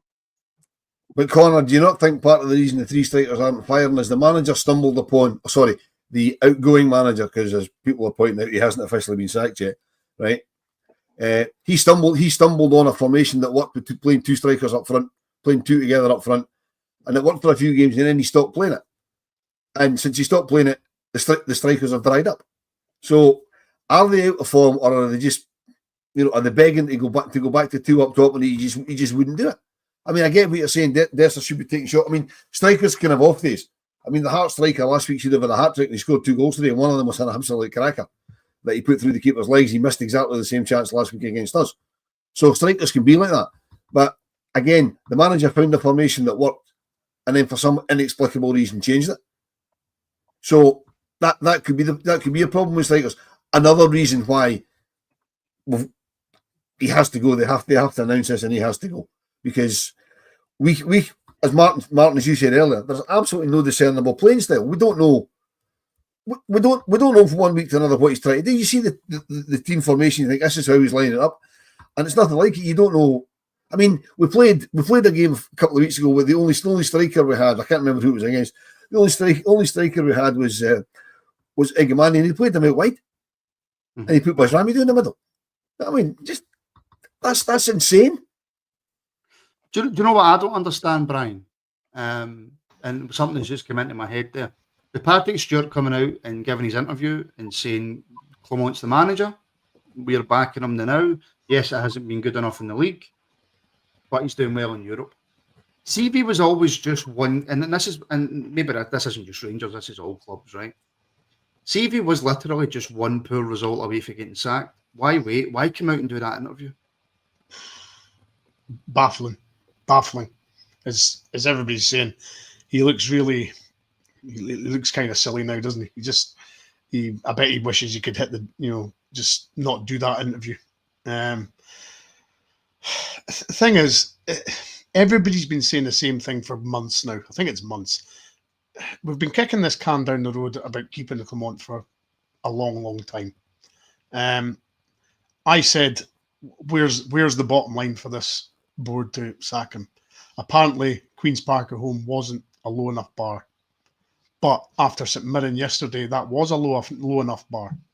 So, I don't know. I really don't know. And I think, I really think yesterday could have really, it was very close to spilling over. I mean, Wilf, three of us were at the game, so it was very close to being completely toxic yesterday. Like really, really toxic. I mean, folk were waiting outside the main door for the manager and giving them stick. So it was really at a point yesterday where I think that and the board have just thought it's getting too hot in the kitchen here. We've got to do something. So yeah. It just had to happen, I'm afraid. Nobody likes, as you said at the start, nobody likes to, want managers sacked, but I'm afraid it just had to happen. It just wasn't working. Martin, for me, the board had to pull the trigger. As Brian says, yesterday, not just the result, right? You can't really accept getting beat at home by St Mirren, but it happens. That's football, right? Okay, it only happens once every 30 years, but that's football, right? It's the manner of the defeat. It's not like they broke up the park twice and we did everything but score. They absolutely schooled us. They played us off the park yesterday, right? And I'm normally ripping my knitting and going absolutely mental, right? When people start leaving the ground early, right? Because you're here to support the team, right? I know folk that walked out Ibrox yesterday when they scored their second goal that never leave early, right? I can't criticise that because how can you sit and watch that? I mean, I just about toughed it out, right? It was horrific. Connor said himself he would have left early if he hadn't had to meet me to hand me back a season ticket that I had to pass back to somebody. It's even folk that would normally stick it out. I've had enough. Most of the folk that were still on that ground yesterday, and by full time, you're probably lucky if there was 3,000, right? Most of them only stayed to boo, right? And that's a fact, right? Yeah, it was. Do you know what it was for me, Wilf? And I read it online, and I don't know if it's true, but I kind of do hope it is true. It was the guy who was walking out early and then turned around and shouted, I don't even get on the subway. Yeah. I know it's a terrible situation we're in, right? But you've always got to try and find humour in something. And boy, oh boy, did I find a bit of humour in that. That was fun. I saw that last night. I thought that was hilarious. And that's what I'm saying. That there is people that never ever leave early. Folks out there me that never leave early when I've had enough of this. To me, it was akin to a couple of seasons ago when we get hammered 5-1 in Eindhoven. Right, I was lucky enough to be in Eindhoven that night, and guys that I know that have followed Rangers for longer than I've been alive walked out early that night and when I've had enough. It's never as bad as this. You know what I mean? That's what yesterday reminded me of with people leaving. That's how bad the result was. It was absolutely horrendous. And I see not just the result, the performance. On top of the Queen's Park performance, on top of the Hearts performance, and yes, we won the game against Hearts. But if their striker could finish his dinner, they'd have hammered us last week. And that's not lost. The supporters aren't stupid. Yes, it's a results business, and it's the results that matter. But when you're not playing well, sneaking a result in the game you should have lost doesn't really help you if you don't build on it, and we didn't build on it. No, we didn't. And Connor, on the support, right? And I'm going to leave it until just after 8 to see if anything is released. If anything's going to be released, it's either going to be 8, or they've got Rangers are going to leave it till later on, and we're not going to be on here for 3 hours, because I'm not going to just keep repeating ourselves for 3 hours until such times as Rangers decide to make a statement. But Connor, on the fans, right? How big is this for the supporters? Because how I mean, especially after that St Mirren game yesterday, I was thinking to myself, right, well, now moving forward, how many people are going to be at Ibrox, right? Obviously, Wilf is not a millionaire, but if Rangers were playing in the moon, he would figure out a way to get there, right? Wilf will go, and it's one of the things I actually respect most about Wilf, that regardless of which situation Rangers are in, Wilf will always be there, regardless. Every game he can possibly get to, he'll be there, right? But the majority of fans, I don't think would be like that now, Connor, moving forward, if Clement was still in the dugout. So how big actually is this sacking? How big a shot in the arm is it for the support?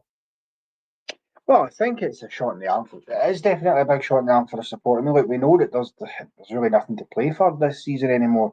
However, what was clear, crystal clear yesterday as well, being at the ground, was that the toxicity was surrounding Phillipe Clement more than anything else. That people were at their end of their tenure with Clement, and he had, a decision was going to have to be made because people weren't going to go to games as long as he was in charge. Much like what happened with Michael Beale.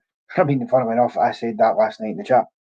Enjoyed meeting the guys and all that at the ground, but I would not be back to Ibrox until such time as Clement was gone, because I refused to fork out what is, let's be fair, not a small amount of money in this economy to go and watch that utter dreg that I seen yesterday. And turns out I don't have to wait that long because he's gone. So happy days. But yeah, it will be a shot in the arm. You might see a bit more of an energy, a happier energy about the place when you go. And that's not to say it wasn't any, because, listen, the one thing you still get at Ibrox is that atmosphere. I mean, pre-match, sitting there in the crowd, you still had the Union Bears in full voice. You still had all the fans, as we always do. We're all sitting, singing all the songs. Everybody was up on their feet when the team came out to Simply the Best, which feels a bit now, given the situation the club's in. So that was all still there, and that won't ever go. The problem is Not for long. Well, there was just about to say, the problem is that with Clement still being in charge, had that been the case, there'd have been less than nice people to go and do it, because enough was enough. And you could see it. I mean, for Rangers fans to leave after just over an hour yesterday when St Mirren go 2-0 up, that's how little the belief was in that stadium. People were trained after St Mirren went 1-0. People were, because the problem is, you could see it coming. I actually turned to Alex at half time and I said, this is carbon copy of Paisley. This is one of these games. If we don't score, we'll get caught in a sucker punch. And it's exactly what happened. But it wasn't even a sucker punch. If I'm being honest with you, I don't think it was a sucker punch. What was unforgivable about it is that St Mirren were outplaying us. St Mirren were inside our box doing flicks and tricks and all the rest of it at one point. I mean, the hell's that all about? And I said to Alex, I'm like, this is fucking St Mirren. This isn't prime Barcelona. And you've got Mikel Mandron and Jonah Younger absolutely running the show up front. And you're thinking, what am I watching here? And a lot that anger was being directed squarely at Clement's door. And so the fact he's gone, well, I think at least give the fans a lift, which you hope gives the players a lift to see them through the end of the season at least finish on a high if possible. Martin, can I just come in on the atmosphere bit? And this is totally going away from the manager's impending sacking, because they still haven't made it official, and that's 8 o'clock, and they still haven't made it official. So I think you know what they're doing? They're probably watching this, and they're probably waiting for us to say goodnight, and then they'll announce it as soon as we switch the stream off. That's what they'll do. Nick Thomas will be watching this. He'll announce it as soon as we go. But I said to somebody yesterday about the atmosphere, right? And I don't know why it's taken me so long to think about it, right? We came out second half yesterday, right? In a game we were struggling, it's still 0-0, we're struggling in the game, right? And we came out to status fucking quo, right? Yeah. See other clubs, right? And I'm talking about them across the city, Dundee United, Hearts, all these clubs. They play football, so they play club so well. That lot across the city don't play football songs, but they play songs that their support know, that their support will sing, right? Dundee United's got their own club anthem. It's quite a catchy wee number. They play that at the start of both halves, right? Hearts play the one old fella with a flat cap giving it "This Is My Story" and all that sort of nonsense, right? Fans all get involved in all that. What did we come out to? We came out to pop songs from 40, 50 years ago. So we're not trying to generate atmosphere with the fans. So there's nothing to give the support a lift, which in turn will give the players a lift when they come on the pitch. They're running on the park. People are like, very good, they're back out. You know what I mean? That's nothing to do with Phillipe Clement. It's nothing to do with the management team, the players. That's on the club. And it's something we've done for years and years and years. Even Simply the Best, we play a line of it when the team runs out. Whether you think we should run out to it or not, they go, you know, the drums were Simply the Best. That's it. They don't play the whole song. They used to play Penny Arcade for some reason. We've got dozens and dozens of songs that, yeah, I know a lot of them get plagiarised with things that we really shouldn't be singing, right? Although we've all done it in the past at some point, I would imagine, right? But we'll get enough. Why don't Rangers get Ibrox-Wonia, for example? I'm going off on one just now, right? But why don't they do something like Ibrox-Wonia and the team run out to that? Come out the second half, the play, you know the team's coming out, the supporters get behind it. There's a bit of atmosphere in the place, irrespective of what the score is, because the players always say they need the support to lift them as much as we need the players to lift us.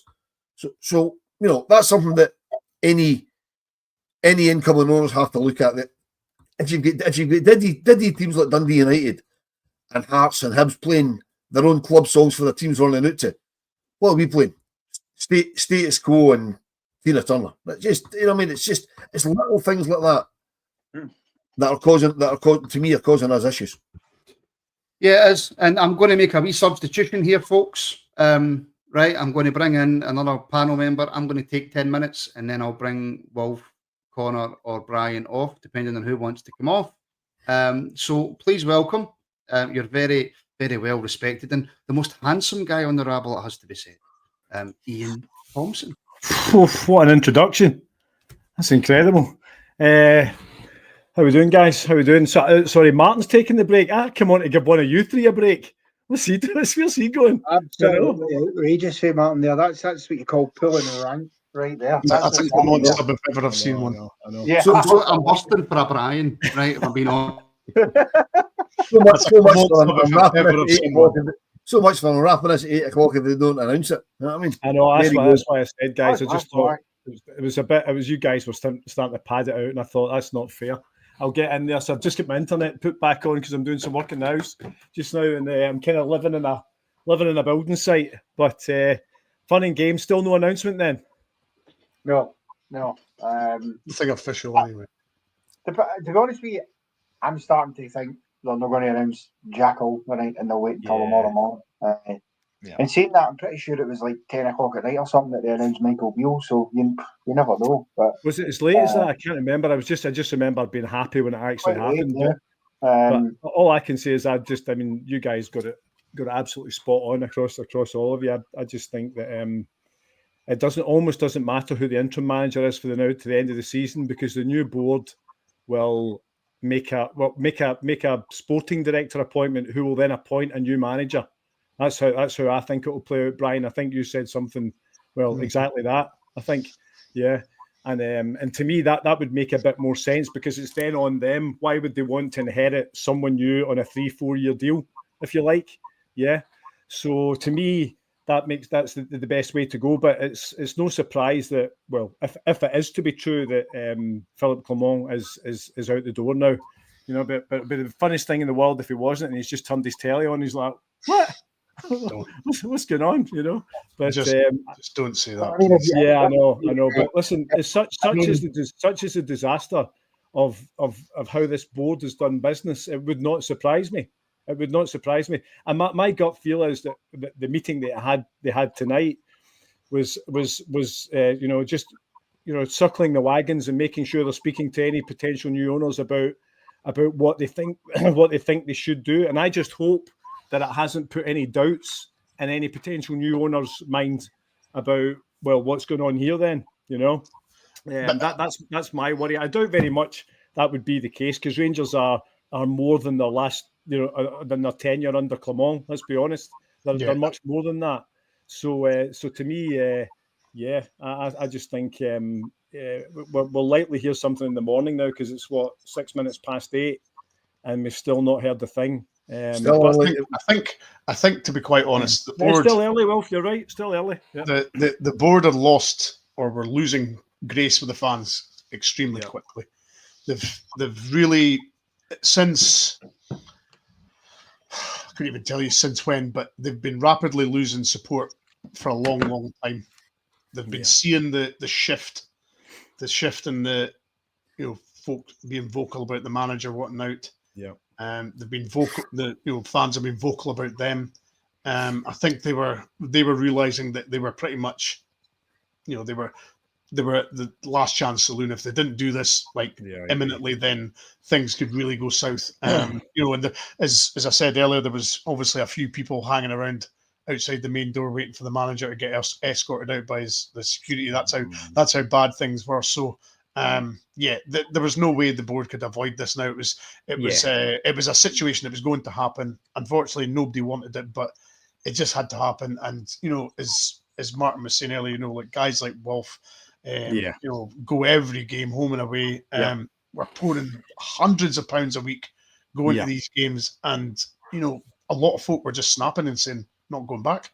Absolutely. I mean, I've never seen it. That's the most horrible thing for a Rangers fan to say, is I'm not going back. It's been bleak. It's been bleak for many a week now. But Ibrox on Saturday there, I didn't make it in the end to catch up with you guys and go to the game. But it was literally, I think it was just Wilf and his pals that were left in the ground. Come 60 minutes, to be honest. Man and his dog. And that's horrendous. And if you're any kind of businessman and you're watching the fans just revolt like that, then the game's over. The game is over. As Wilf said as well earlier, it was over. We all said it was over after the Queen's Park game. It was over. It was over then. But to be honest, they for whatever reason he get a stay of execution on that.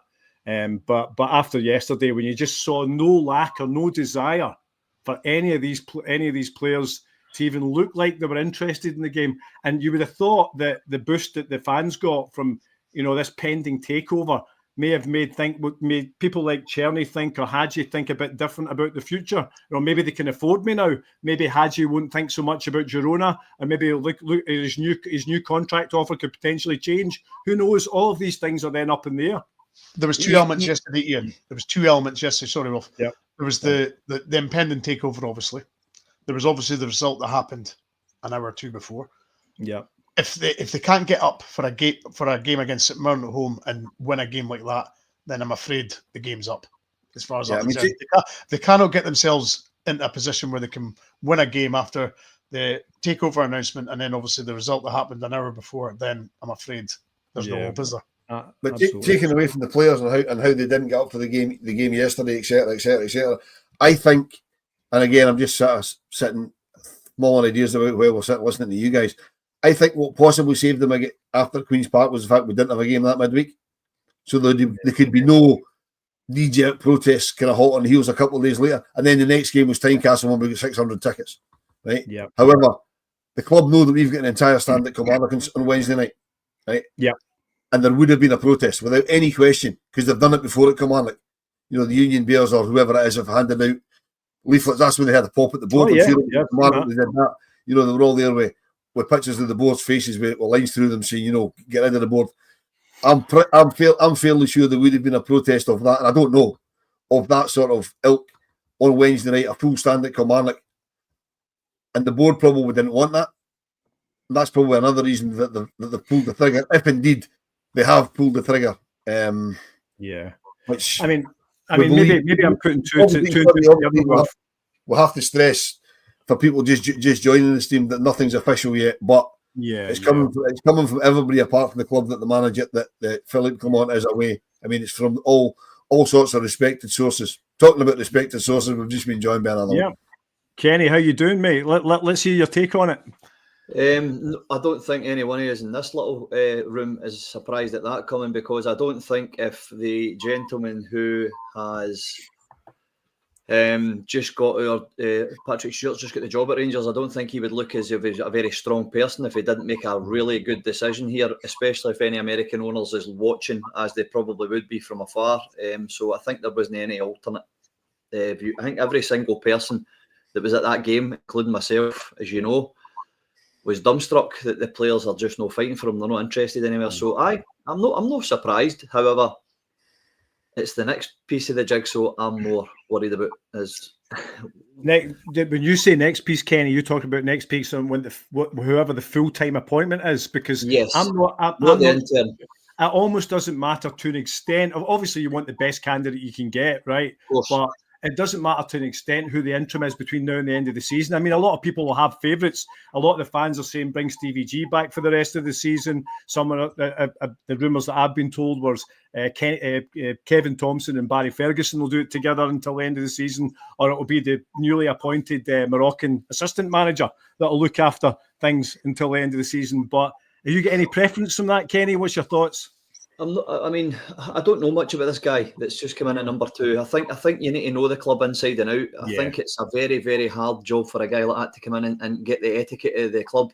And he obviously can read a newspaper, he can look at the back history, he knows the carry on we're in. But to throw that in his how you doing, mate? To throw that in his into the deep end, you would need a Barry Ferguson and a Kevin Thompson maybe with him to help him along the way to the end of the season. I think that would be a good way of going. However, I can't. You know yourself, you can't leave that guy on his own. You'd need to get real old stars behind him. Like Barry would be a good one. Yeah, I mean, it makes a bit of sense, doesn't it? If nothing else, they know the club, Alan, wouldn't you say? Yeah, that's... And Alan, welcome on. I think we're changing faces on every 30 seconds now. Yeah, I've actually just closed down my This YouTube. This is like children in need, but it's the rabble in need, Yeah,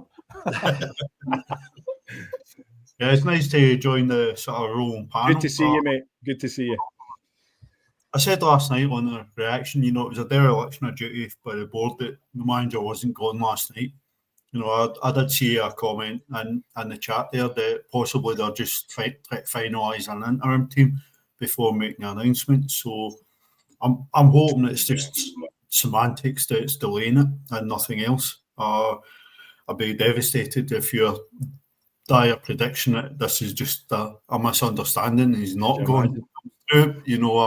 I'm blaming you if that happens, but this has to come to a climax now. Could you imagine Alan Big Phil turning up and knocking how and he's like, I can't eat. This key's no working. I can't eat in. Yeah, what's going on? Phil, come here. Oh, come here a second.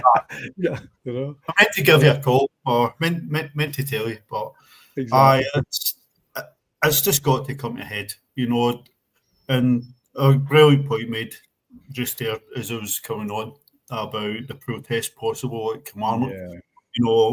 A full stand. It's been said so many times. See, when you lose the away fans at any club, the away fans or vocal fans, they're the fans that really make a noise. Phillipe Clement lost the away support months ago. Yeah. Funnily enough, last time we went to Rugby Park, I've been saying since then he has to go. It gives me no pleasure to be right and that he's actually failed here. I want him to be. Absolutely. This is another bad day in our history, Alan. That's the overriding factor, without a doubt. Let's face it, whether we like a manager or not, if he's successful, it means we're successful, which means we can be happy and we don't have to do pod that's now running an hour and 45 minutes, waiting on the club to stop dragging their heels and just put us out of misery. I actually agree with you. I agree with you there, mate. See that thing you're saying? It's so relevant, man, because it's sad for us. We all wanted this guy to be the next 3, 4, 5 season guy who gets stole from us from a big club and brings some sort of philosophy that lasts for 2 or 3 years, puts some foundations, passes the torch. La. So it's really sad because I was like with you. I wanted him to do really, really well because he had a back catalogue of success. So you're thinking, okay, let's bring it in here. But I hang it around some of the players as well, guys. I think it's a shocker. As Stuart Gilroy said in one of the comments, didn't he? He says if they go out in the next game and scud teams and play different, then they've not only let their manager down, but they've let the fans down as well. And I think that's correct. I agree, Kenny. No, just to bring Alex in here because he's sitting there looking. Is anybody going to ask me something here? I am happy. Alex, welcome in, my man. Sorry I missed you yesterday. I was looking forward to meet you more than anyone else. I tell you, you went ducking, mate. You went hiding yesterday. That's it. The floor was getting done yesterday, mate. He was massive. I know. I was getting my high heel shoes on for the next time I see him. So, Alex, listen, Kenny made a good point there. Can any manager get a turn out of these players? Because the players I saw yesterday looked like they were just, incapable of turning in a decent performance. Now, I know we've seen them do it in parts over the season, and this is the thing about a player trading model. When you buy players, on the cheaper side and the younger side, what you're not buying is consistency. Yeah. So we've seen a lot of promise in a lot of these players. Egeman, Yefte, Raskin, they've all on their day looked fantastic. But winning things is about doing it over a long period of time. So would any other manager change that, Alex? Listen, the only fight we saw for these players yesterday was when Egeman's red card got overturned. There was about a 2 or 3 minute fight where they actually took the game to St Mirren. Then all of a sudden they turned round and they went back to their usual shell. And then all of a sudden, coming to the second half, we look like we're going to do something against St Mirren, and then they go and score 2. I don't think these players will actually get a tune out of a new manager. Get a tune out of these players. A lot of the boys yesterday down tools, and you can see that. See when that second goal went in, that stadium emptied. Most fans were gone. I said to Conor, me and Conor were sitting beside each other, and I said, the only reason I'm not gone is because I've got Wilf's season ticket here, and I need to wait for him to get the ticket back. That's the only reason I'm sitting here. And that takes a while, doesn't it? Because Wilf's got autographs to sign, he's got people to talk to, he's got everything to go around. But I don't think a new manager's going to get in and out these players this season, because yesterday was an opportunity. They obviously lost yesterday to Hibs. This is an opportunity to at least make it a bit more competitive. And they just showed that there's no fight there at all. I think there's going to need to be a new manager, a new philosophy coming in. He's going to need to play a new style of football, because these boys are getting away with just playing the same football over and over again. You go back to front, side to side. Yeah. There was an opportunity yesterday. I think it was 1-0, and we had a corner. The ball ended up back at Jack Butland before we even made another attack. I said exactly that to Martin in the watch along. I said corner to us. 10 seconds later, the ball's back at Jack Butland. We are devoid of set piece, any kind of savvy when it comes to set pieces. We are devoid. And I remember there was a discussion a while back about how Phillipe Clement, a set piece coach, was offered to him. I can't remember who offered it to him, if it was the board or Niles Coppin or whoever it may be. And he said, no, that's my thing. And I thought, oh dear, that's not your thing. Definitely. It's absolutely not your thing. Now, Alan, just on something that Alex mentioned there. I think, do we rip this up and start again? Say, for example, the consortium from America complete the deal. Yeah, is this a case of all of a sudden what we've got isn't good enough? Because it looks there's an argument to support that. Yeah. So do we rip this up and start again and start from another level, or is it we make the best of what we got and then kind of move on from there? I think and I said it in the comments earlier, I think what we need to do is bring in coaches who can actually coach players, bring improvement on players. But we absolutely have to fix the scouting department, because somebody has scouted Yefte for months before we signed him and thought, this boy's got the attributes to be a success in Scottish football. We've scouted Diomande and decided, that he's worth £4.5 million and he's going to take Scottish football by storm. But Nadeem Barami has come in, looked a very good player. He's been very good at international level. is not coping with Scottish football. Oh. Cyril Dessers, again, spent a lot of money on him. He's not coping with Scottish football. He's not learning how to deal with the defenders in the Scottish League. We need to bring in players who know and can learn and adapt to this game. We need to bring in a manager who can do that. Listen, let's talk about Bajrami and specifically, Alan, in a second. But Martin in the background has just texted me saying there's some super chats. I can't see any of them just now, Martin. So if you can see them, by all means, put them up and we'll discuss them with the guys. There we go. There we go. There he's back. Okay. But just we'll go back to Bajrami, Alan, because I want to speak to you about Bajrami. Yeah. But Gerard gave us back their pride in European football. Demi, hello as well. Hello. Are you all right? All right. Yeah. How are you? Demi making her debut on the men's pod. You know, she's a well-kent face in the women's pod and a very good contributor, I must say. So, but then what would we expect? And just for the benefit of everyone that doesn't know, this is Wilf's daughter, and she's a wee star. I've met her now a couple of times, and this is her making her debut on the men's pod. So, super chat from Bromion, yeah. Gerard gave us back our pride in European football. You want to take that one, Demi? What's your thoughts on that? Because people are suggesting that Gerard may be the interim manager up until such point. New takeover happens, and then potentially sporting director happens, and then we get a new manager in after that. What's your thoughts on Gerard? Yeah, I mean, look, I'd have absolutely no complaints. I was literally just speaking to my papa about this before I jumped on the pod. I'd have no complaints bringing him in short term till the end of the season.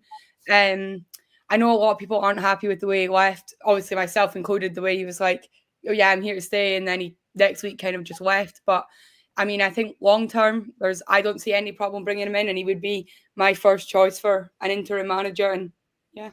So you sound really keen on him, Demi. So you say interim manager, potentially if he then does well, we go back to where we were and take him on full time. What's your thoughts? Because I know your dad doesn't agree with that. Yeah, I know, but like, he's been here before. I know. I agree with your dad. I agree with your dad. So I'll take a bit of convincing here. I mean, a lot of people don't agree with it, but yeah. He knows the league. He's just left his job in Saudi, obviously, to come home. I know a lot of people don't agree with that, but I personally would have no problems having him back till the end of the season. Yeah, I mean, I can understand in a short-term basis. Is that not a step backwards, Alex? To me, but what's your thoughts? I think it is a complete step backwards. To be fair, Gerard obviously had the chance to build the club up, and we were going places with him. And he obviously got the chance to. England came a calling, and he went straight away. Straight down to Villa. And I think when you look at a manager like Steven Gerrard, he's not going to come in on an interim basis. He's going to want to come in and be the permanent manager. I don't think he's going to come in and accept anything other than a permanent contract. But Alex, just interject there quickly. He scratched that itch by going to the Premiership and found that the grass wasn't greener on the other side of the fence. Yeah.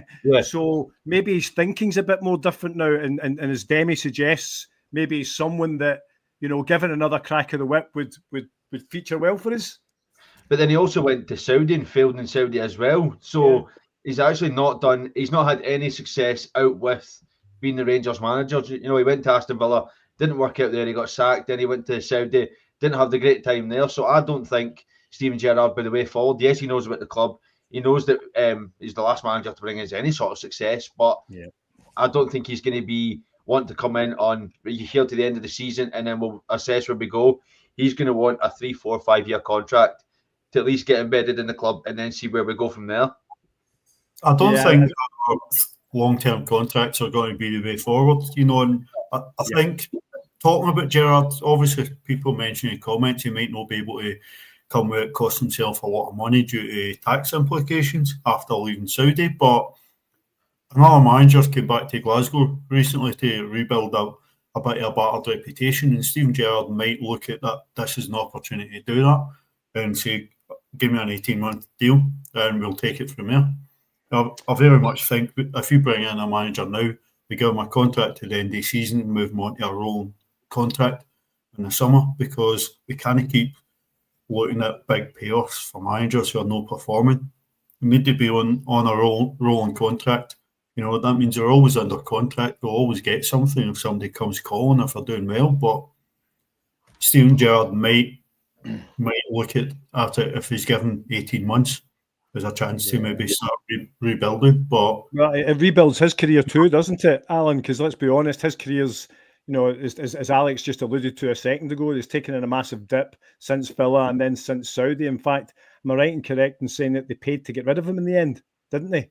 Out there in Saudi, I think that was him, and that's kind of par for the course with a lot of managers that part ways, but still, it's not a great way for what is still a very young manager. Kenny, I know you're dying to get in here on the subject to Gerrard, but our own Trev there says, problem if Gerrard comes back, that he takes Beale with him, and that rat is not welcome at Ibrox. Wee bit harsh, but maybe not a wee bit harsh in some other people's eyes. I think we're going to go to the start of the Gerrard scenario. There's a very, very big cog he's missing out that wheel, and it was his coach that left, that all started. He also clocked the board before any of us. Wasn't he just about going to Villa? He was very settled at Rangers.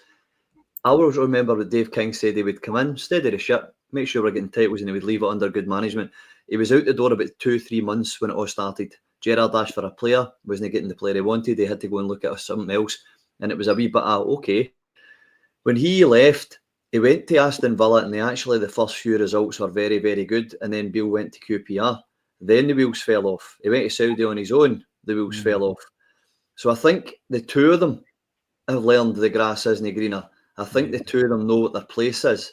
Gerrard's got the name and the man management, but Beale's just a really, really good technically gifted coach for players. He's not anything more. He's not anything less. That's all where he missed. And he's learnt that lesson the very hard way. So all these little superlatives of how Gerrard messed up, he didn't have his wingman with him. And he wanted to bring, that's why he fought tooth and nail to bring Beale to Ibrox. And then you heard about how amazingly gifted he was, because all he was concentrating on was his training drills, his player management, all that. And that was left to Beale. And Gerrard could get on with the man management and maybe pulling a player out and seeing how he felt and all the rest of it. And it worked a treat. Yeah, exactly. He was fine at Aston Villa, mate. He was fine for a while. And then Beale left and it all started falling. But I'm not a big fan of him being Rangers manager, only because, and I'm going to be really honest, as Michael Beale, I just don't think he did. Yeah, I mean that's exactly it. And as Wilf comes back in, I think Beale, as you just suggested there, Kenny, he was a coach, and that's where his career should have began and centred and then ended probably, because and the evidence would suggest that. Another name though, Wilf, that's getting shouted around is Russell Martin as a more permanent appointment now. As Martin and I discussed on a previous pod, it's really hard if you're no matter who's on the Rangers board, they've got to try and find someone that's clever enough to understand how to go away to win at Easter Road and still be able to compete in Europe. Now, when you put that into a job description, there's not many people's CVs that will match that. No, I mean, if we're only talking an interim manager, right, we can take Europe completely out of the equation, because okay, we're still in Europe. And there's nobody more than he wants us to go all the way to Bilbao and win the thing, right? Problem with that is, if we bring in an interim manager and they win it, what do you do then? Do you say, well, you were only here interim, you've won a European trophy, thanks very much, good night, right? So I don't think that'll happen anyway, because there's a lot of good quality teams still in there, right? But if you're only bringing in an interim manager, we need one that can steady the ship domestically, because we can't go on with the results we've got. The bread and butter, as we'll always say, is the domestic stuff, right? The season ticket renewals will be dropping through our doors in the next 4 or 5 weeks, right?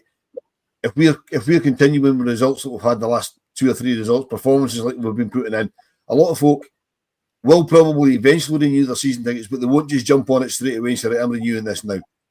Because Rangers bank on the fact that everybody says, right, just renew it now. It's dropped through the door. I've got till June. I'll renew it now, so they know the money they've got to play with, right? They'll be relying on it. That's not going to happen if we keep performances. As I said earlier on, when it was a completely different panel, I'm sure all you guys were listening, apart from Demi, because she was having her steak and chips. It's the performances have been garbage, right? And people aren't going to pay money to watch all that nonsense. They just aren't. I mean, how can you, if you get a wife and a couple of kids and money's tight, and you say, look, you come home every Saturday and you're absolutely fizzing and you're my team are rubbish. How can you then expect it to let you spend 700, 800, 900 quid on a season ticket? You know what I mean? Because that's the sort of considerations people have got. It's probably why the board have acted now. But an interim manager coming in doesn't have to he has to steady the ship domestically. Has to get us closer to them. I mean, we're getting into Wednesday, and we've talked about Wednesday earlier on, just before I went off, right, the first time. And I think we'll do okay in Kilmarnock because there's absolutely no pressure on the team. Because after yesterday's malaise, with them losing and then us losing, it's still 13 points. Celtic play Aberdeen, I believe, on Tuesday night, right? That's a shoe-in 3 points for them. That's a gimme. That's the biggest gimme in the world. Always is. So we go into Kilmarnock 16 points behind.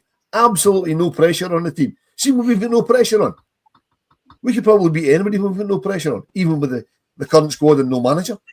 That's a nice wee segue there, Wilf, because our own Paul McCorrickle there says, Ian, the guys, will the interim, whoever it may be, change the team for Wednesday, or will it be the same players? Well, I think that's a kind of obvious answer. There's not much of a choice there. You'll need to kind of go with the people that he's got.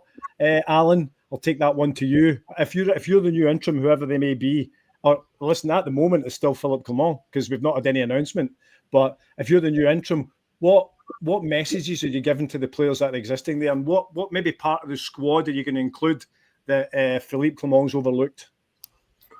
Well, there's every chance that the interim management team could come from people that's already at the club, and we've backtracked on utilising the B team. So you've got guys running the B team who might step up, guys running the 19s who might step up.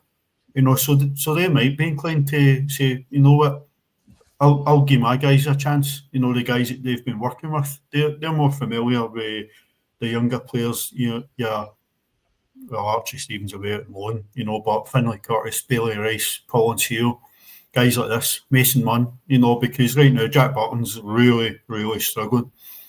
Jack Burton's typically an English Premier League signing that we make. He comes in, he looks Premier League quality, and then that just erodes, that just disappears. He's got a self-destruct button, Alan, doesn't he? Self-destruct button. He has, and I said to Wilf at the game yesterday, last year, first game of the season at Kilmarnock, he's roaring at Tav, hurry up, show some urgency, get up the park. He's the one that's slowing us down there. He's taking the ball back and dicking about with it back. But so anybody coming in can give the team a lift just by making some changes, because it's an easy win in terms of just getting the fans on side. Just getting a wee bit of atmosphere in the stands before the game. They look at the team sheet, they see 3 or 4 changes, a couple of young guys getting a chance, a couple of guys who are struggling sitting on the bench. That gives the crowd a lift, and if the crowd are up at the start of the game, then maybe it just gives the team a lift. And just on that, Alan, when we're talking about, what differences would you make? That Mr. Eddie there says we need to ditch this 4-2-3-1 nonsense. It clearly doesn't work. Now, you and I both know, we watch football far and wide. 4-2-3-1 is a very common formation in European football. Yeah, I think we've seen a lot of teams do that. Yeah. Now, is it the case that we just don't have the players to support that at the moment, or is it just completely wrong for Scottish football, or is it a bit of both? I think it's performance levels on the players, but if we go back and look at Gerrard's team that won the league, we keep talking about Steven Gerrard. He didn't play that formation. He played a couple of guys a bit deeper and somebody sitting and holding. So, or even 2 holding sometimes, and one is an 8 as opposed to a 10. But I did notice, controversy and bad performances at Rangers is good for us in terms of numbers, and I believe during this live pod we've actually got 13,000 subscribers. So incredible. It's phenomenal. And thanks to everybody that is subscribing. It obviously makes it worth us sitting here talking shite for so long. So you speak for yourself. See what happens when we bring Demi in. I know. I was just about, and Demi, I'm going to come to you next before I go back on to Kenny. And this is, I'm feeling a bit bad asking you this question, right? Because we don't know when the buyout, if and when it happens, it then decides what kind of level a team will be based on the finances that we have. Yeah. But what I would say is, if you got to pick outside of Steven Gerrard, I know you're quite a fan of him. Who else is there really out there? And I'll go around everyone asking that, but who else is there really out there that you would say is an obvious candidate? That's a tough one because I know it is a tough one, and I'm sorry for giving you that. I was meant to give that one to Kenny. It's a tough one because obviously the 2 obvious candidates that have been going around Rangers fans for a while now. They've obviously both recently gone into jobs. So yeah, good shout, it's a tough one. I think, though, really, I think someone said it in the comments earlier, we need to stop going for these foreign managers who know nothing about the Scottish League. We need someone who knows the Scottish League, knows how big it is for Rangers to win games, and someone who can, I think most importantly, get, like, obviously Clement's lost the dressing room. We need someone to come in and, I don't know how to say that, but you know what I mean, regain control in the dressing room. Someone who can play against big, tall strikers, low balls, teams that don't defend. There's no point having a manager who wants to play big games when teams don't come at us. But no, when teams come at us, sorry. So do you think, just before I go on to let everyone know about this is now a public forum, Martin's opened up a phone line for a call-in. Fantastic. We've hit 13,000 subs. Now, I saw that comment you're talking about, Demi. I saw someone put up, we need a Rangers man. Does it have to be a Rangers man per se? Look, I don't think it has to be a Rangers man as such. It has to be someone who understands how big of a club it is and someone who knows what it means for us to be winning every game, not just the big games. So I wouldn't say it has to be a Rangers man as such. It just has to be someone who knows the league and knows how important it is for us to go out and win every single game of football that we play. Yeah, I don't disagree. We always talk about, sorry, and I know you're going to go, but we always talk about somebody that needs to understand the Scottish game, you know. But why is it so difficult for somebody to come in from outside and pick up the Scottish game? Because they don't give the league enough credit. That's why they always make the mistake of thinking it's a poor league. It's not a poor league. It's a rat race, man. You have no time in the ball up here.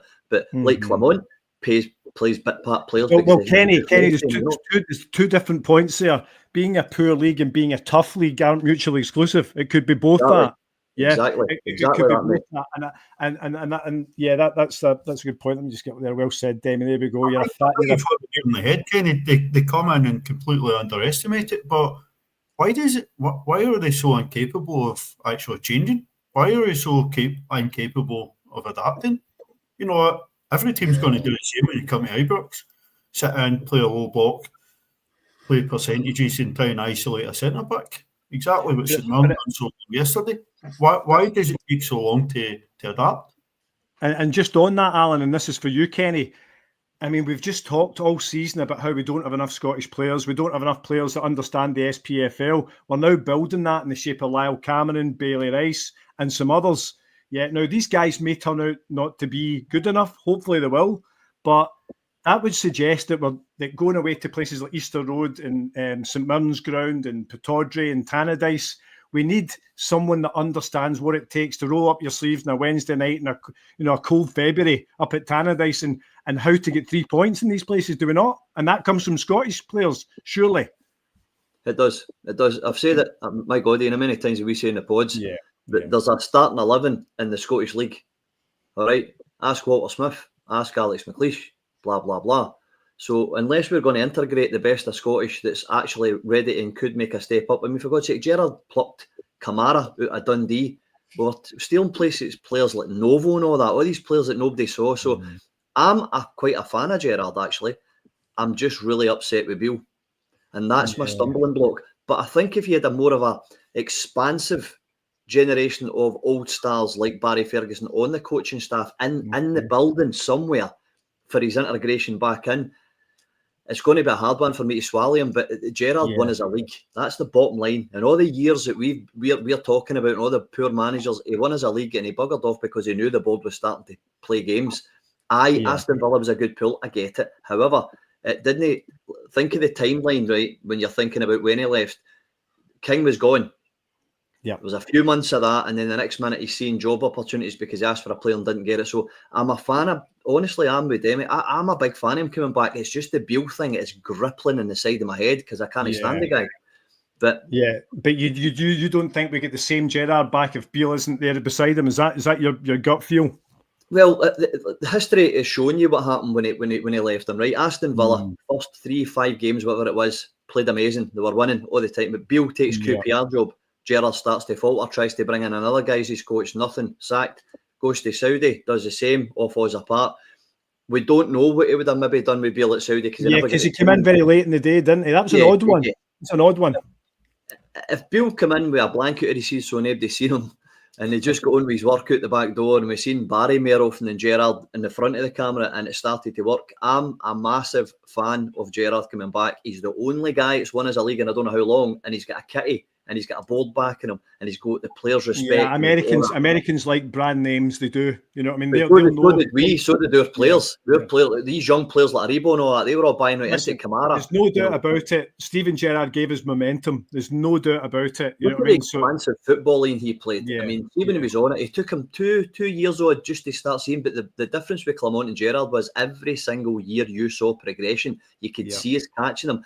He bought players that knew what it meant. He kept the players that are a wee bit older for a while until he integrated the young ones coming from England.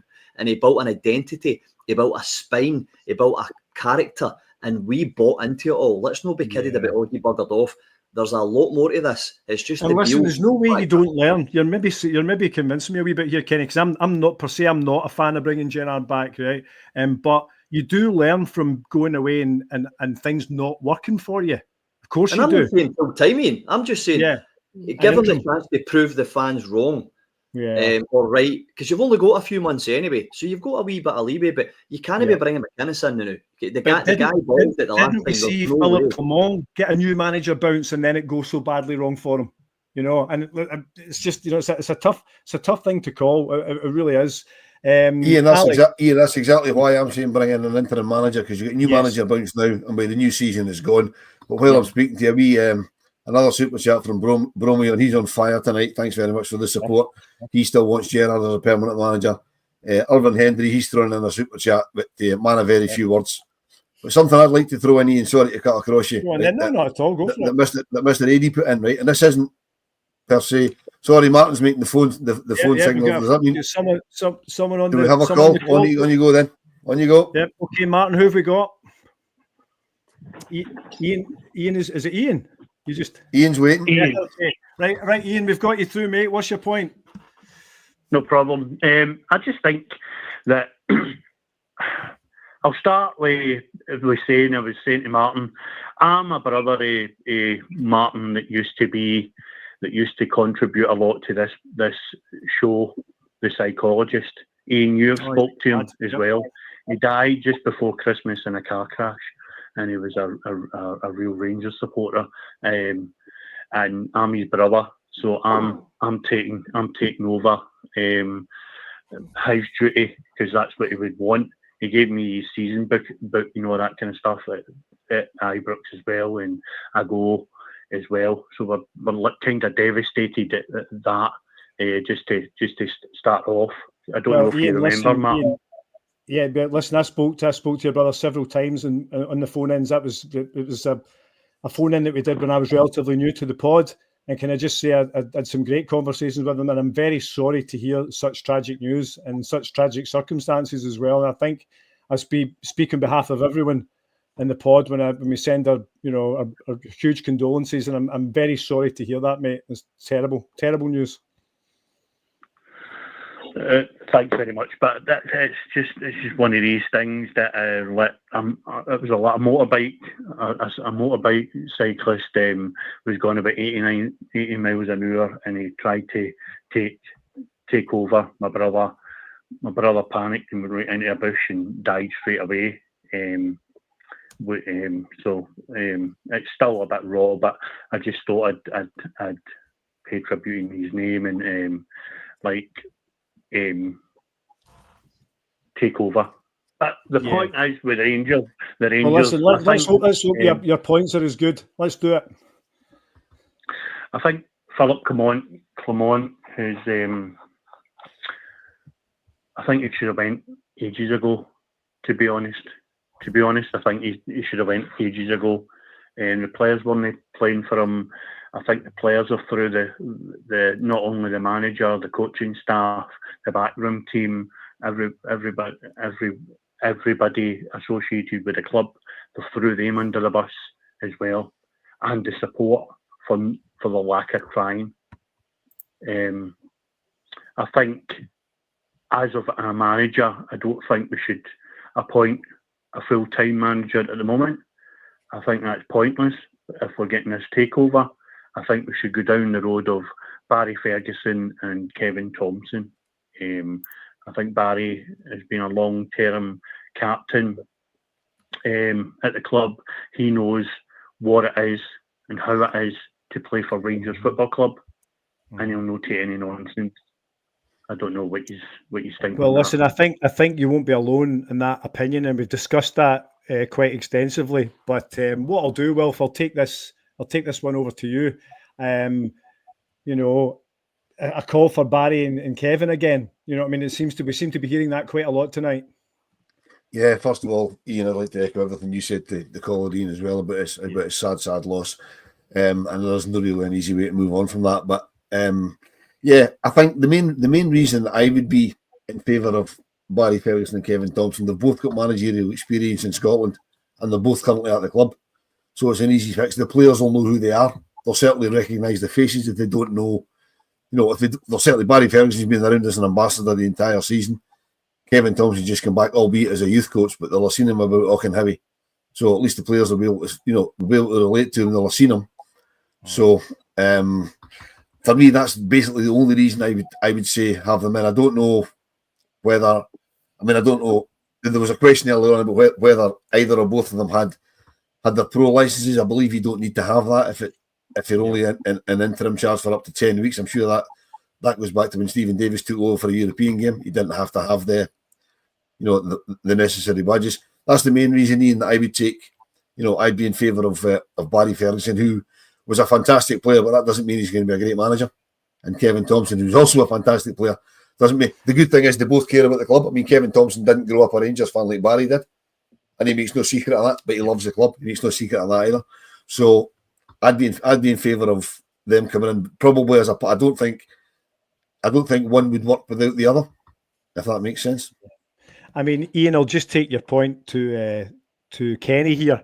Barry Ferguson, I don't think anyone would agree that we would see him doing something on a more full-time basis because, well, as Alan mentions there, he didn't really do that well at Alloa and etc. But the point being, we just need a well-kent face, Kenny, don't we? Just in order to keep the seat warm, get the new move over the line, and then we take it from there, don't we? Are you trying to talk my Ayrshire lingo there, Ian? Ken, a wee bit of Ken thrown in there, was it? A well-kent face. I know what you meant. Listen, we know you're from Airdrie. We're from Airdrie. You're a settler down there. I'm a settler. I'm a what do you call that? I'm an interloper. So yeah. But listen, I think they're saying they're always failed, blah blah blah. Right? Okay. We're not saying that he's going to come in here and run the club. We're saying that he needs to be that passion, determination, drive, that little bit of this is what it means to put this crest over your heart scenario. That's what we're saying. I think Alex Ray failed at that. Sorry about that, but he did. I don't think that was the right idea. Knowing a little bit the fact that he's very kind of aggressive. He didn't cover himself in glory a lot of times on and off the bench, getting sent off and stuff. I think Barry will be a lot more clever with that. I think Kevin Thompson will be a lot more clever with that. And I think having them run about. I always said that Arfield went too early. You never had any core values coming into the young players like Hefty and all that and Diamande and stuff because it would have been invaluable when he's still banging goals in. The new.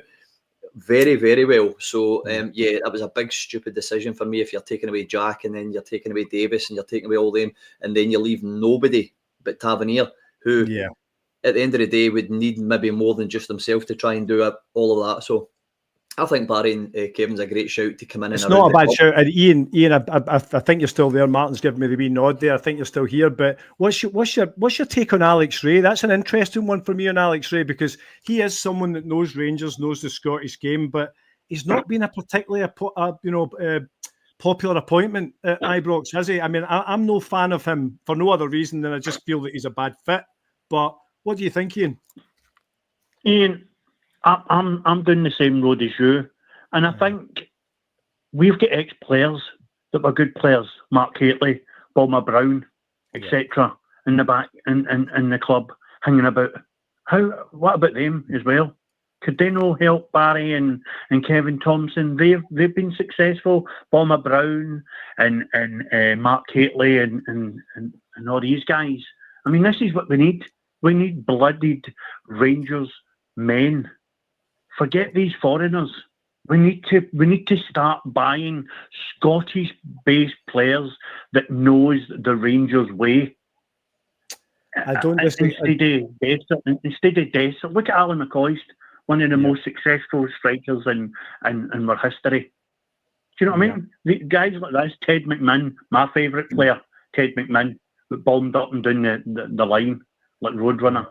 Players like this, we're getting away from the traditional Rangers way with bringing in people that are just here for the money, and then we blame the manager. But players like Dessers, Egeman, Shefty, who was idiotic to get himself sent off at Hampden against Kiev, which upsetted the apple cart in the first place at Hampden. There's no excuse for that. But I think the manager should never have got got the managers. He should have been sacked after Queen's Park, because that is unforgivable and shambolic for me.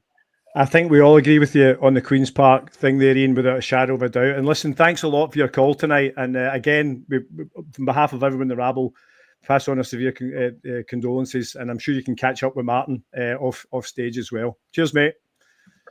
Ian, thanks very much. Thank you very much. It's that old adage, guys, isn't it? We're talking about having some brand names like Ali McCoist and Bomber Brown and all these guys that were mentioned there. Now, my only concern over that would be, guys, these guys don't mean anything to an Igamani or a Yefty, and how detached are they, Demi, from the modern game? I mean, you must see, some amazing things in women's football. You know what I mean? But I don't think, to be honest, you would be calling on the services of someone that was popular 20, 30 years ago, because the game's changed a lot. And I know for a fact in the women's game, the last 20 years has changed dramatically. So is there any merit and any mileage in having a John Brown and an Ali McCoist, in the background to help the people understand the culture of Rangers? Look, I think you could certainly bring those, you could bring Bomber and Ali McCoist to the club. Do I agree they should come in as manager? No, I don't think that would be the sort of right move. As for Alec Ray, I don't see any way that we make him manager. I mean, he's been in the changing room for several years now. Everyone said he was in there as an ex-Rangers man, yet we've still got players in there who don't understand how big Rangers are and what it means to play for them. So he's obviously not doing what he's supposed to do in there, because if he did, our players would understand more what it meant to play for Rangers. But yeah, I mean, it can bring those guys we just mentioned in to the club, but I wouldn't say bring them in as managers at all. No. Surely, Wilf, these guys are ambassadors that you and I meet all the time in Edmondson House on a pre-match thing. I mean, I don't think these guys would be willing participants. I'm sure they would come to the beck and call of the club should they ask, but on a longer term scale, I don't think that's the answer, mate. Do you? No, I don't. But Mr. Ady, the point I was going to make in before Ian's call, makes a point. But the late great Jimmy Bell, we need characters like that. It's no coincidence that some of the on-field feelings have happened since Jimmy's sad passing, because he wouldn't put up with what's been put up with. He'd probably put the fight up the man. He'd have had the manager running scared because the club meant that much to him. We need guys like that, in the club, to not necessarily to kick ass, but to let people know what the club's about. But that's what I believed Alec Ray was in there to do. To say to folk, look, this is what Rangers is all about. And there was a comment earlier that Alex Ray is not a Rangers man. I know 100% that he definitely is, because I mean, I've been fortunate if I know the fella, not very well, but I do know him. Definitely he's 100% a Rangers man. But I'm a Rangers man. You're a Rangers man. You know what I mean? It doesn't mean that we could motivate the players and tell them what it means to the club. We're possibly too emotionally attached. But guys like Bomber Brown, like you say, Barry Ferguson's about the place, Kevin Thompson's about the place now in the training capacity. These guys have been there, done it. Mark Hateley should be in there saying, this is what it means. This is what we've done in the past. This is what you need to strive to be. I mean, I feel sorry for, folk the age of Demi and like your kids and and Kenny's kids and all that sort of stuff, because they don't have role models. I mean, there's people falling over themselves for Cyril Dessers as a role model because they've had nobody else. And you know what? Well, that's a great point, because I see a lot of the younger guys on our group chat, on our Rabble chat.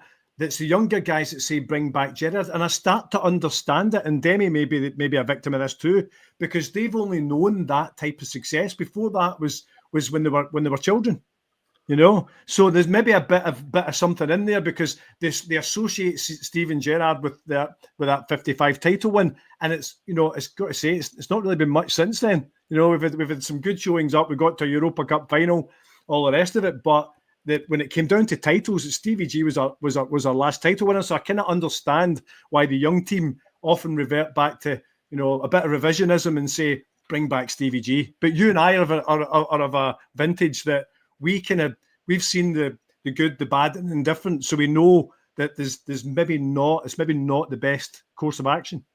Well, I mean, Demi knows of all the, you know, all the heroes, and, you know, the Lovenkrantzes and the, you know, she knows about McCoist and all these guys, because she's sick of listening to her dad talk about it, because I talk about them a lot, right? And I do. I mean, one of my proudest moments standing in Emerson Drive was when Demi turned around at me and went, "There's Peter Lovenkrantz," right? Peter Lovenkrantz. I think Demi was 2 when Peter Lovenkrantz left Rangers, but she knows who he is, right? That makes me proud as a dad.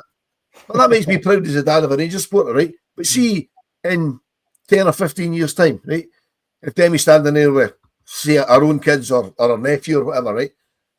She won't have any heroes from now to say, because nobody knows. These guys aren't going to be heroes. They've done nothing. You're remembered. We always say when we're talking about strips, that strips are remembered fondly by what we won. We earn them, right?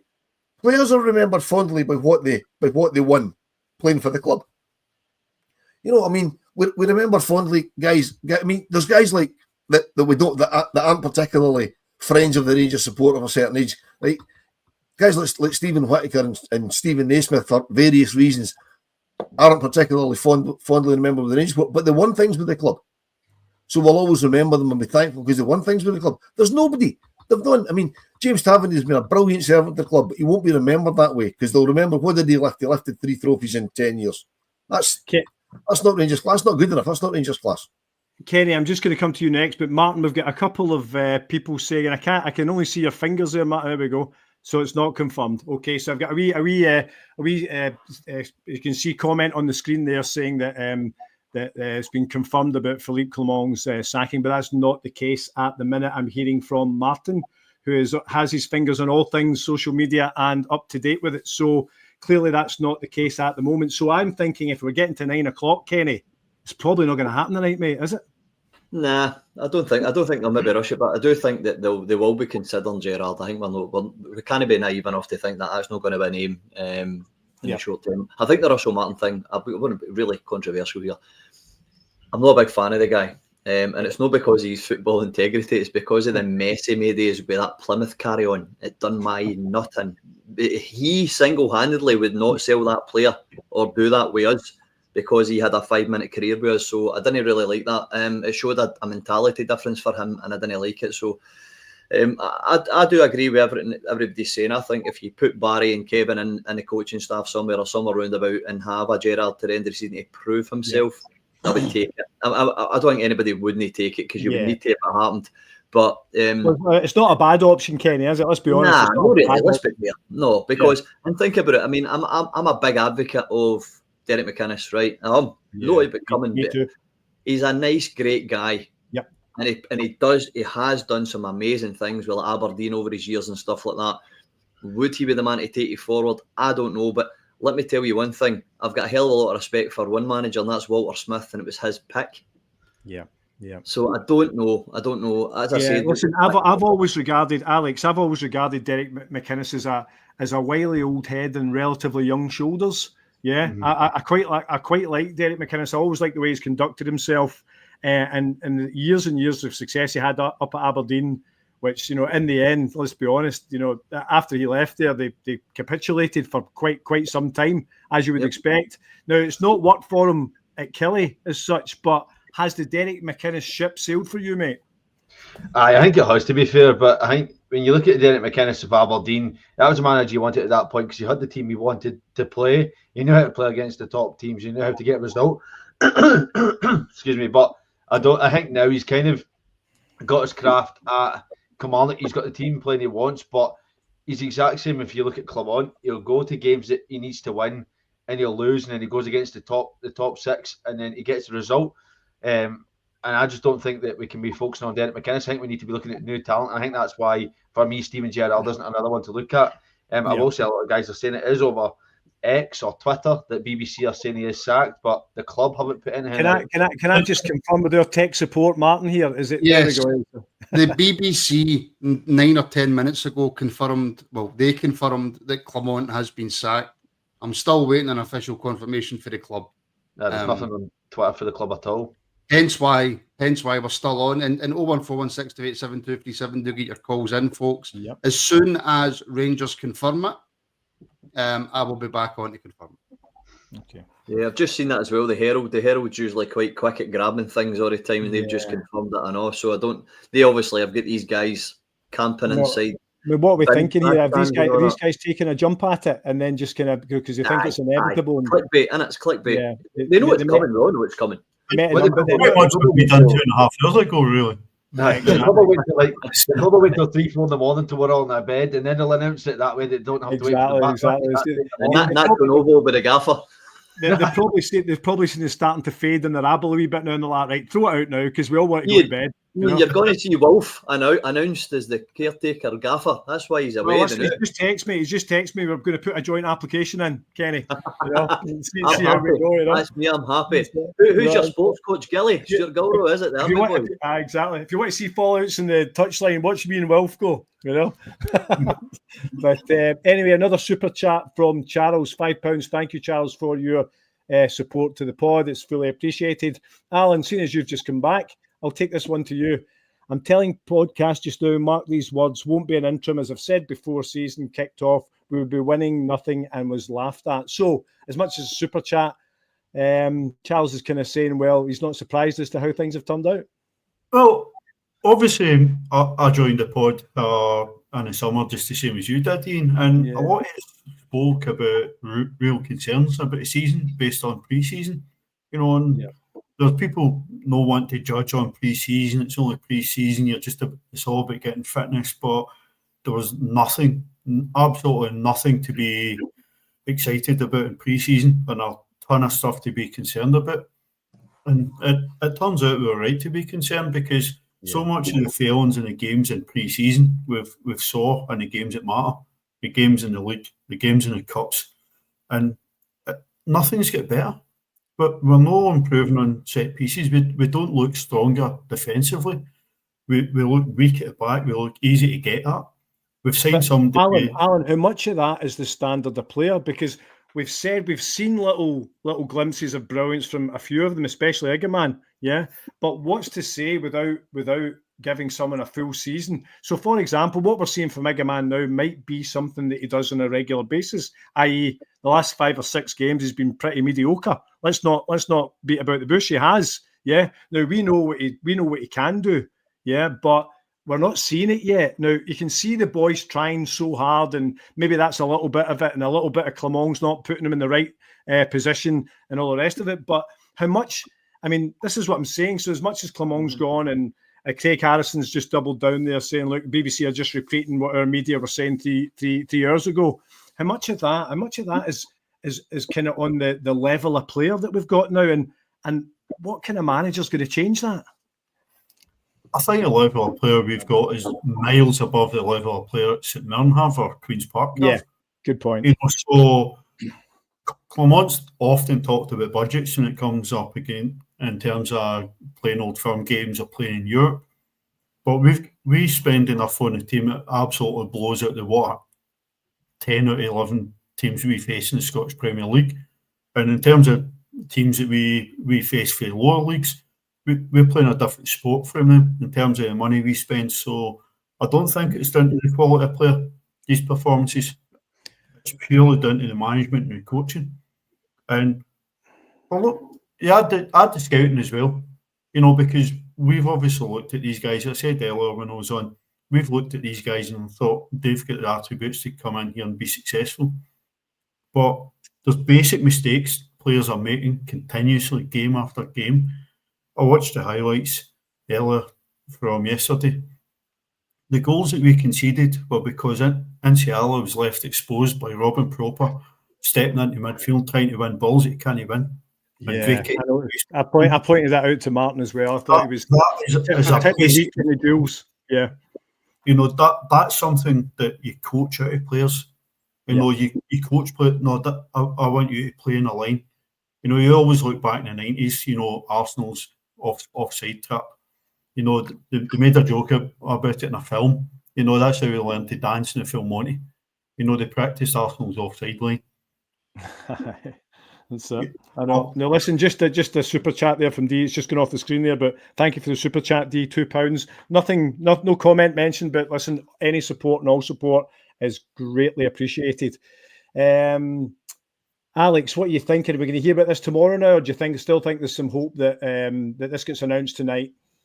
Listen, I don't know how much I've swiped this phone down to refresh this Twitter page. You're just getting absolutely nowhere, but I don't think they're going to announce it tonight. I think, obviously, as you were saying before, I think like newspapers, like the Herald, the Times, the BBC, they've all got a hold of it and they're just going to go with it. But they're only, as folk have said, the only report we heard 3-4 hours ago now. I think they're going to wait till tomorrow until they sack him, or they're going to wait, and as I said, as a joke, until like middle of the night. But they're going to wait until they want it to go without actually being at the club. Without anybody putting the light on it. So obviously, as you say, we've been on 2.5 hours. Exactly. Well, listen, if I could just mimic our gaffer Martin in the background, he's list with 2 phones at the moment, but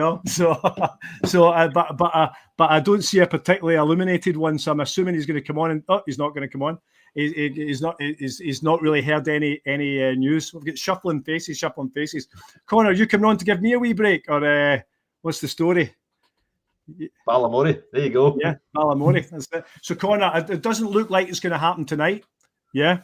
It's still 9 o'clock, and these things can run up right to the end. And there's been a lot of football on today, and they'll want to make sure that all of the correct media presence are ready to receive this information and use it best. But I've got a gut feel this is happening tomorrow now. What's your thoughts?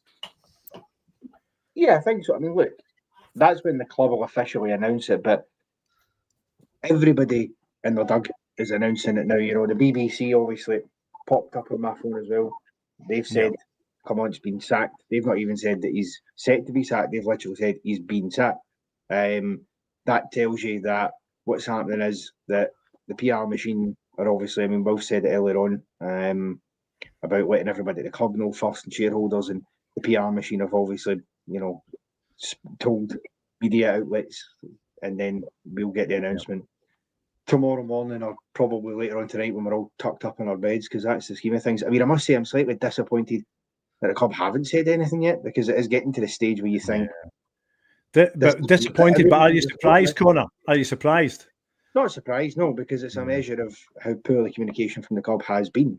But look, he has been sacked. There's no debate about that.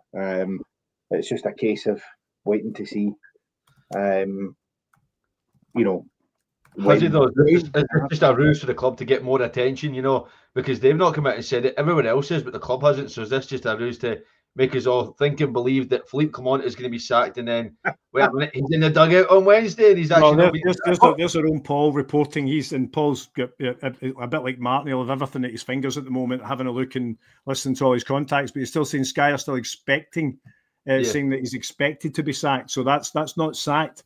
So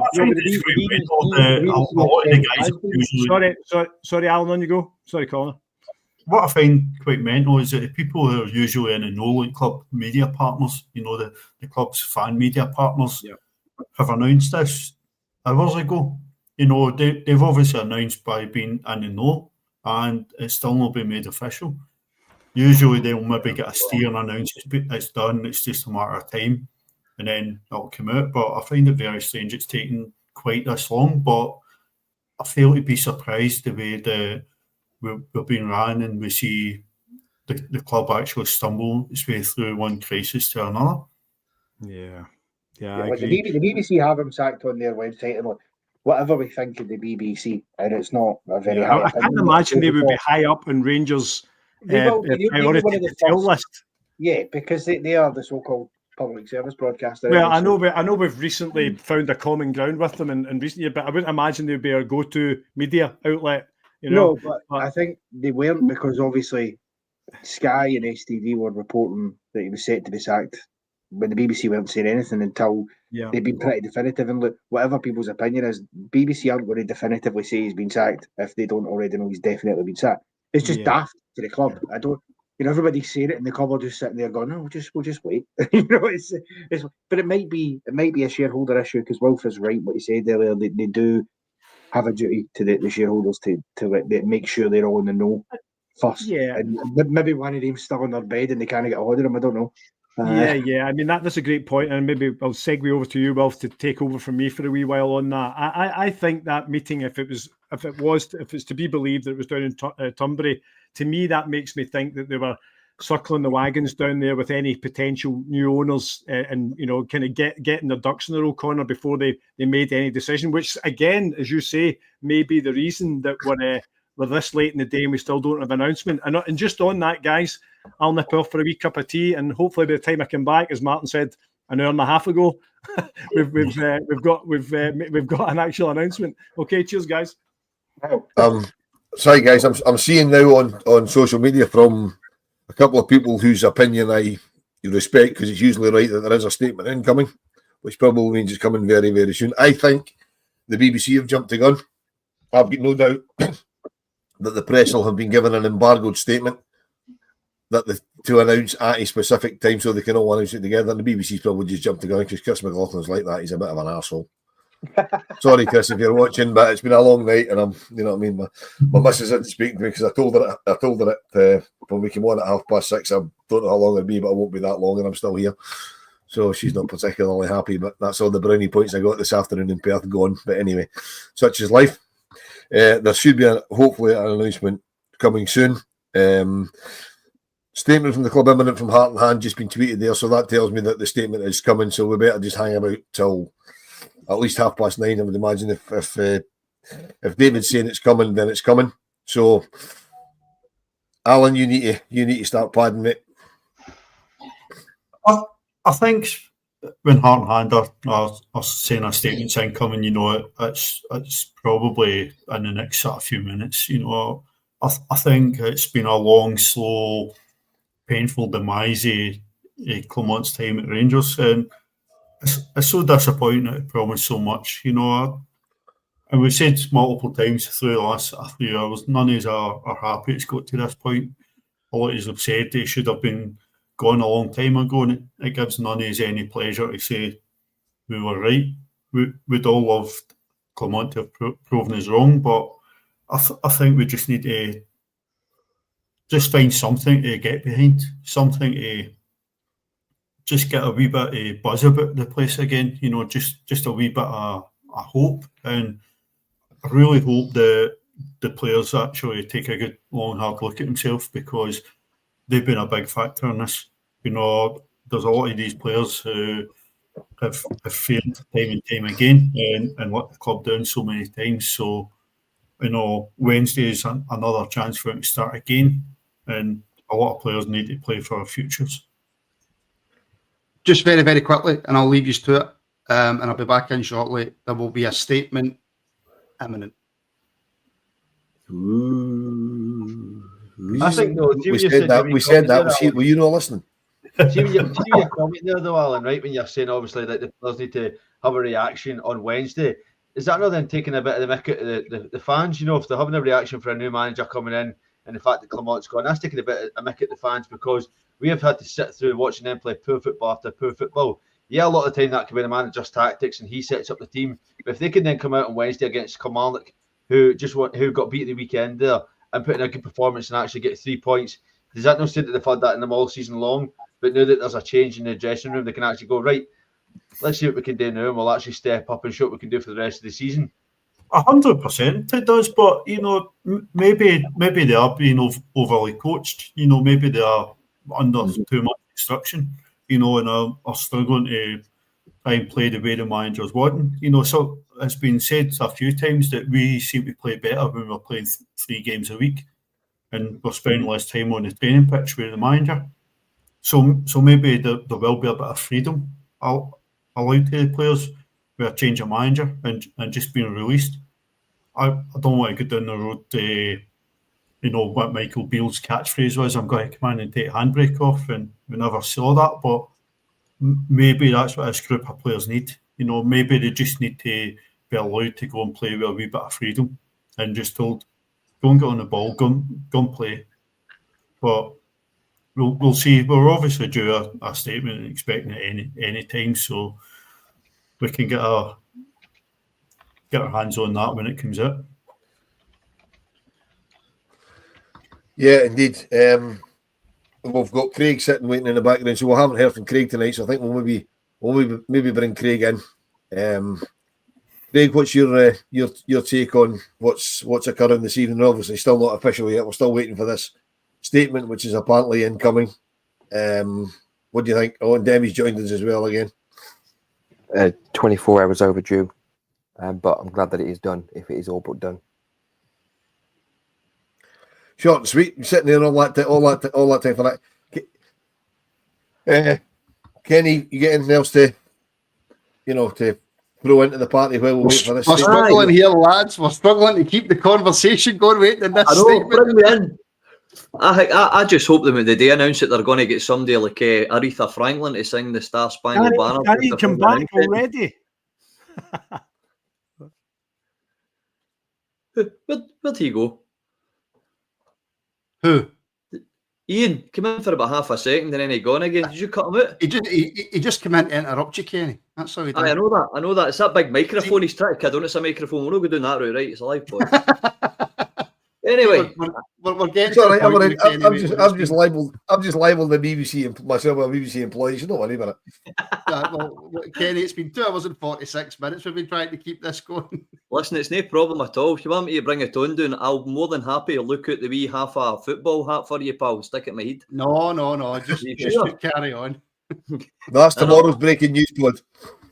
I'm quite looking forward to it all. I'm actually enjoying every minute of this because it's been such an absolute doom and gloom, crass last good few years that it's a lovely problem to have with the excitement of new managers and things going and waiting for announcements and stuff like that. It feels almost like when Jim White used to do the transfer deadline day when you were itchy feet. I think it's went a bit south since then, but I'm looking forward to see what they come up with. I do agree we need a wee interim and a big announcement once we get the sporting director. I think that's a smart move to do. I don't think it's any smarter to do it otherwise. I would controversially go with Demi and take Stevie. I would.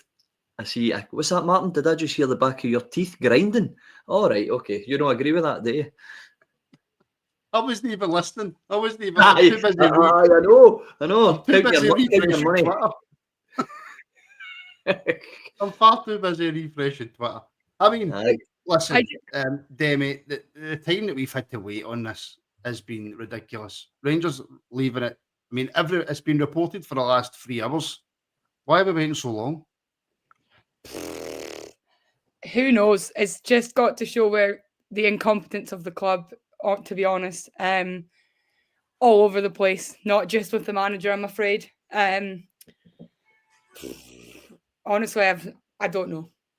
Yeah, do you know what? Well, Demi makes a good point there. Incompetence. I mean, feels that way to me. We've mentioned it on and off all night. I mean, things like the appointments that they've made, the decisions that they've made, the fact that they had the incompetence of radio silence for a week after the worst result in the club's history. Yeah, I mean that was, and then the CEO comes out on Tuesday and says we're backing the manager, and then tonight, to all intents and purposes, they've sacked the manager. We're just waiting for the official announcement, and it's incompetence all across the board, Craig, isn't it? I mean, it's just every way they turn, they can't do right for doing wrong. No, you couldn't really make it up. I mean, I've only come on because Ian tells me I'm always on the worst news podcast, so I've come on for a bit of good news. But yeah, I mean, I've got 2 accounts that I follow on Twitter that I get notifications for, and I'm still refreshing Twitter frantically. So you'd surely expect when it does actually tell me I've got a notification, it'd be from Rangers, but who knows? I predicted it would be 6 o'clock, 7 o'clock. Then now obviously 11 in the morning, and it could be in 5 minutes. Who knows? Craig, I told my missus at 6:30 I'm going on a podcast. I won't be long once they announce this. She's my missus is just coming down the stairs, so I don't know how long I'll be on for, but yeah, she's just coming down the stairs as I'm talking. Well, Can we go to beat up? Demi will tell you that's me really with problems now. Don't bring me into this. I'm not getting involved. Good. I was peacefully eating my steak when you said, "Would you like to come on the pod?" Well, I told Carol I was only coming back on to chaperone you, so there you go. So I'm blaming you. I've not even washed So, myself. Kenny, incompetence. Oh, sorry, Demi. Incompetence all across the board, from the board all the way down. It was only a decision, Wolf. You had to disinfect from top to bottom. It wasn't a new manager case again, and I'm starting to hear those words in Patrick Stewart's mouth a lot more clear and getting a lot more meaning out of them rather than it's going. Because I remember, no Stuart Gilroy, the other Stuart, I remember him kind of clarifying to me that when he did come out and speak, a month away. There you go. So it was basically just trying to say, it's official. Yep. Sorry, Kenny. No, sorry. Rangers Football Club can confirm it has tonight parted company with men's first team manager Phillipe Clement. The club would like to put on record their sincere thanks to Phillipe for his hard work and dedication during his spell in charge. A further update from the club will follow in due course. All End over of statement. Sports, full page on the telly. Yep. Look, we've been saying it for a long time. Now, truthfully, tell me, out with Europe, when was the last time you sat watching a Rangers game and actually enjoyed what you were watching? Gerrard. Exactly. It's other than in Europe, we do not. We've said this so many times. We go now because it's what we do. We go and watch Rangers. We don't go in it. We don't wake up now and go, "Oh, it's going to be such a good game today," because out with Europe, you know what you're going to be watching. Yeah, definitely. I totally agree with him. I think he brought an expansive type of football that we all get excited, and we're actually we went undefeated, remember, as well. So there was that. I mean, we were starting to break records. Don't forget, Gerrard was one of the most single-handed people to getting us on the journey of Europe and getting further in Europe season in, season out. He built the platform, he put the foundation for it. If you're wanting somebody short-term to prove himself, that would be for me. But I'm glad he's away because he's run out of ideas. His interviews were becoming farcical. I've said this before, I'll say it again. He was turning into Ivan Golach, man. It was just, the stuff he was coming out with was mental. And if you're talking to the players like that, and you wonder why they're not getting any sort of reaction out of you. I mean, you said there he played what was it, a 4-2-3-1, right? So effectively, if your wingers were coming back, that was meaning you're getting anywhere between 6 and 9 players defending that couldn't defend. Is that what you're trying to say? It was mental. Gerrard, 4-3-3, great football. But then look at him. He's playing Hamza and Dessers together, putting Hamza on the right wing. On a wing. Hamza's not a winger. What are you doing it not for? Not a winger. Nope. 4-3-3, Gerrard. Come on, Martin. Let's go get the flags out. American flag and the Gerrard flag in the other hand. We'll cross them out. What I'm going to do for the last 7 minutes, because we'll keep it going and we'll make it a 3-hour show, is I'm going to bring back in Connor and I'm going to bring back in Ian, and I will say good. Who wants to go? I'm not bothered. Ain't at all. Ain't helps the pod. Whatever. That's not an answer. Guys, Right, that's a political answer. I'm good at them. Right, well, thank you very much, Kenny. Hello, Ian. Thank you very much, Alan. And we shall bring back in Connor. So, massive thank you to every single person tonight who contributed to the pod. Kenny, Alan, Wilf, Brian, Craig, and other people. I can't remember the names, and I think the rest might be left on the screen. But we'll finish up with this, Ian, and I'll take this to you first. See, what's happened there is Martin's absolutely bottled that because he could have just brought everybody on the screen for the last That's what I was going to say. 7 Just bring minutes, everyone on. But, bring everybody on.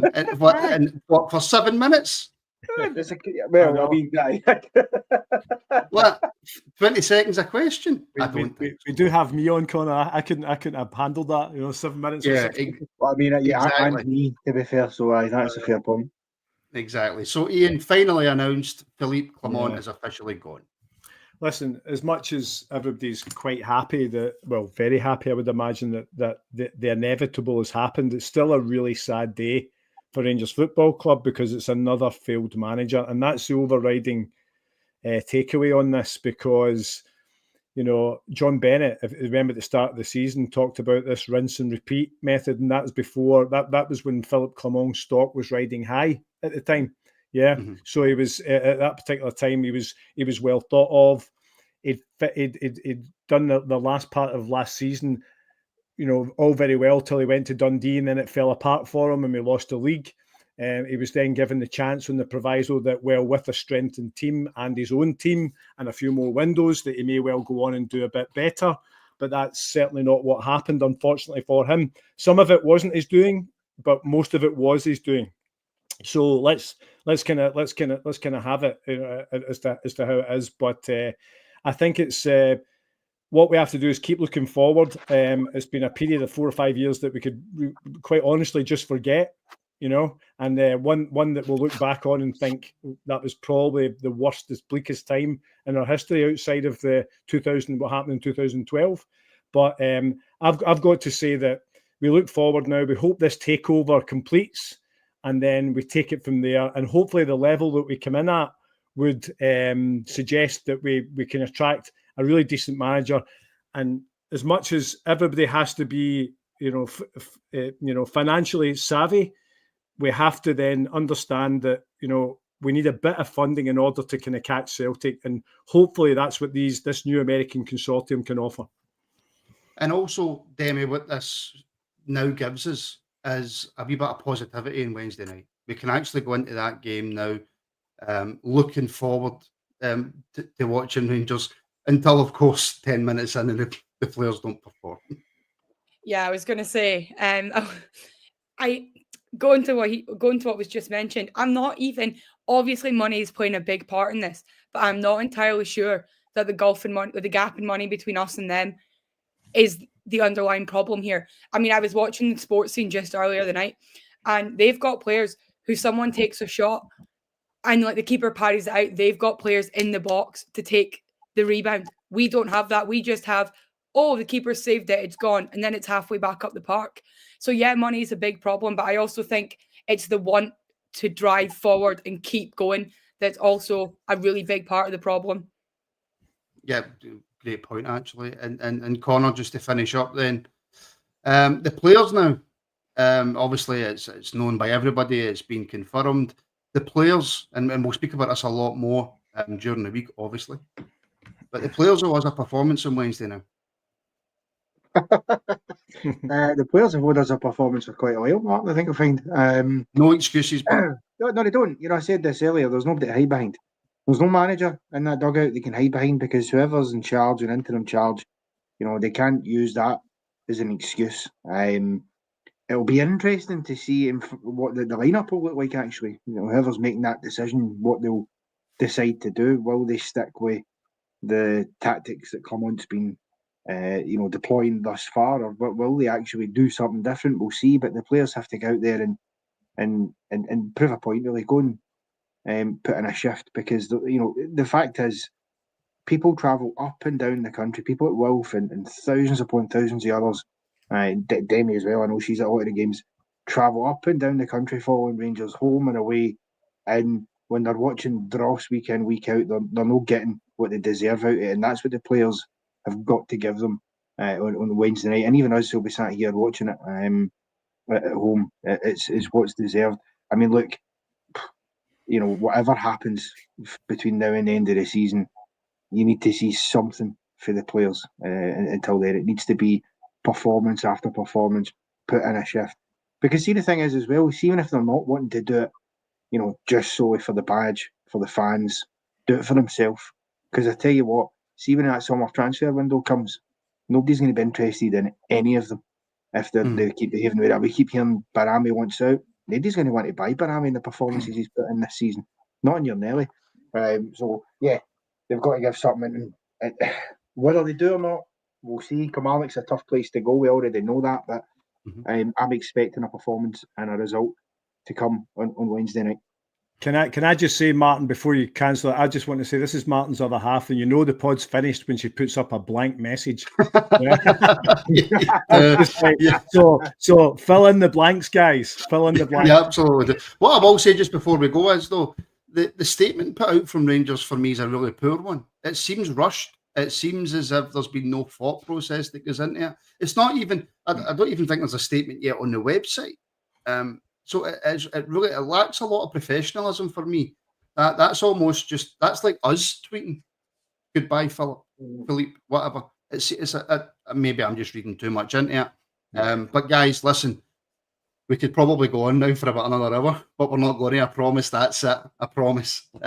Listen, a massive thank you to everybody who has jumped on the pod tonight, including Ian, Connor, and Demi on the screen. We've got Kenny, Wilf.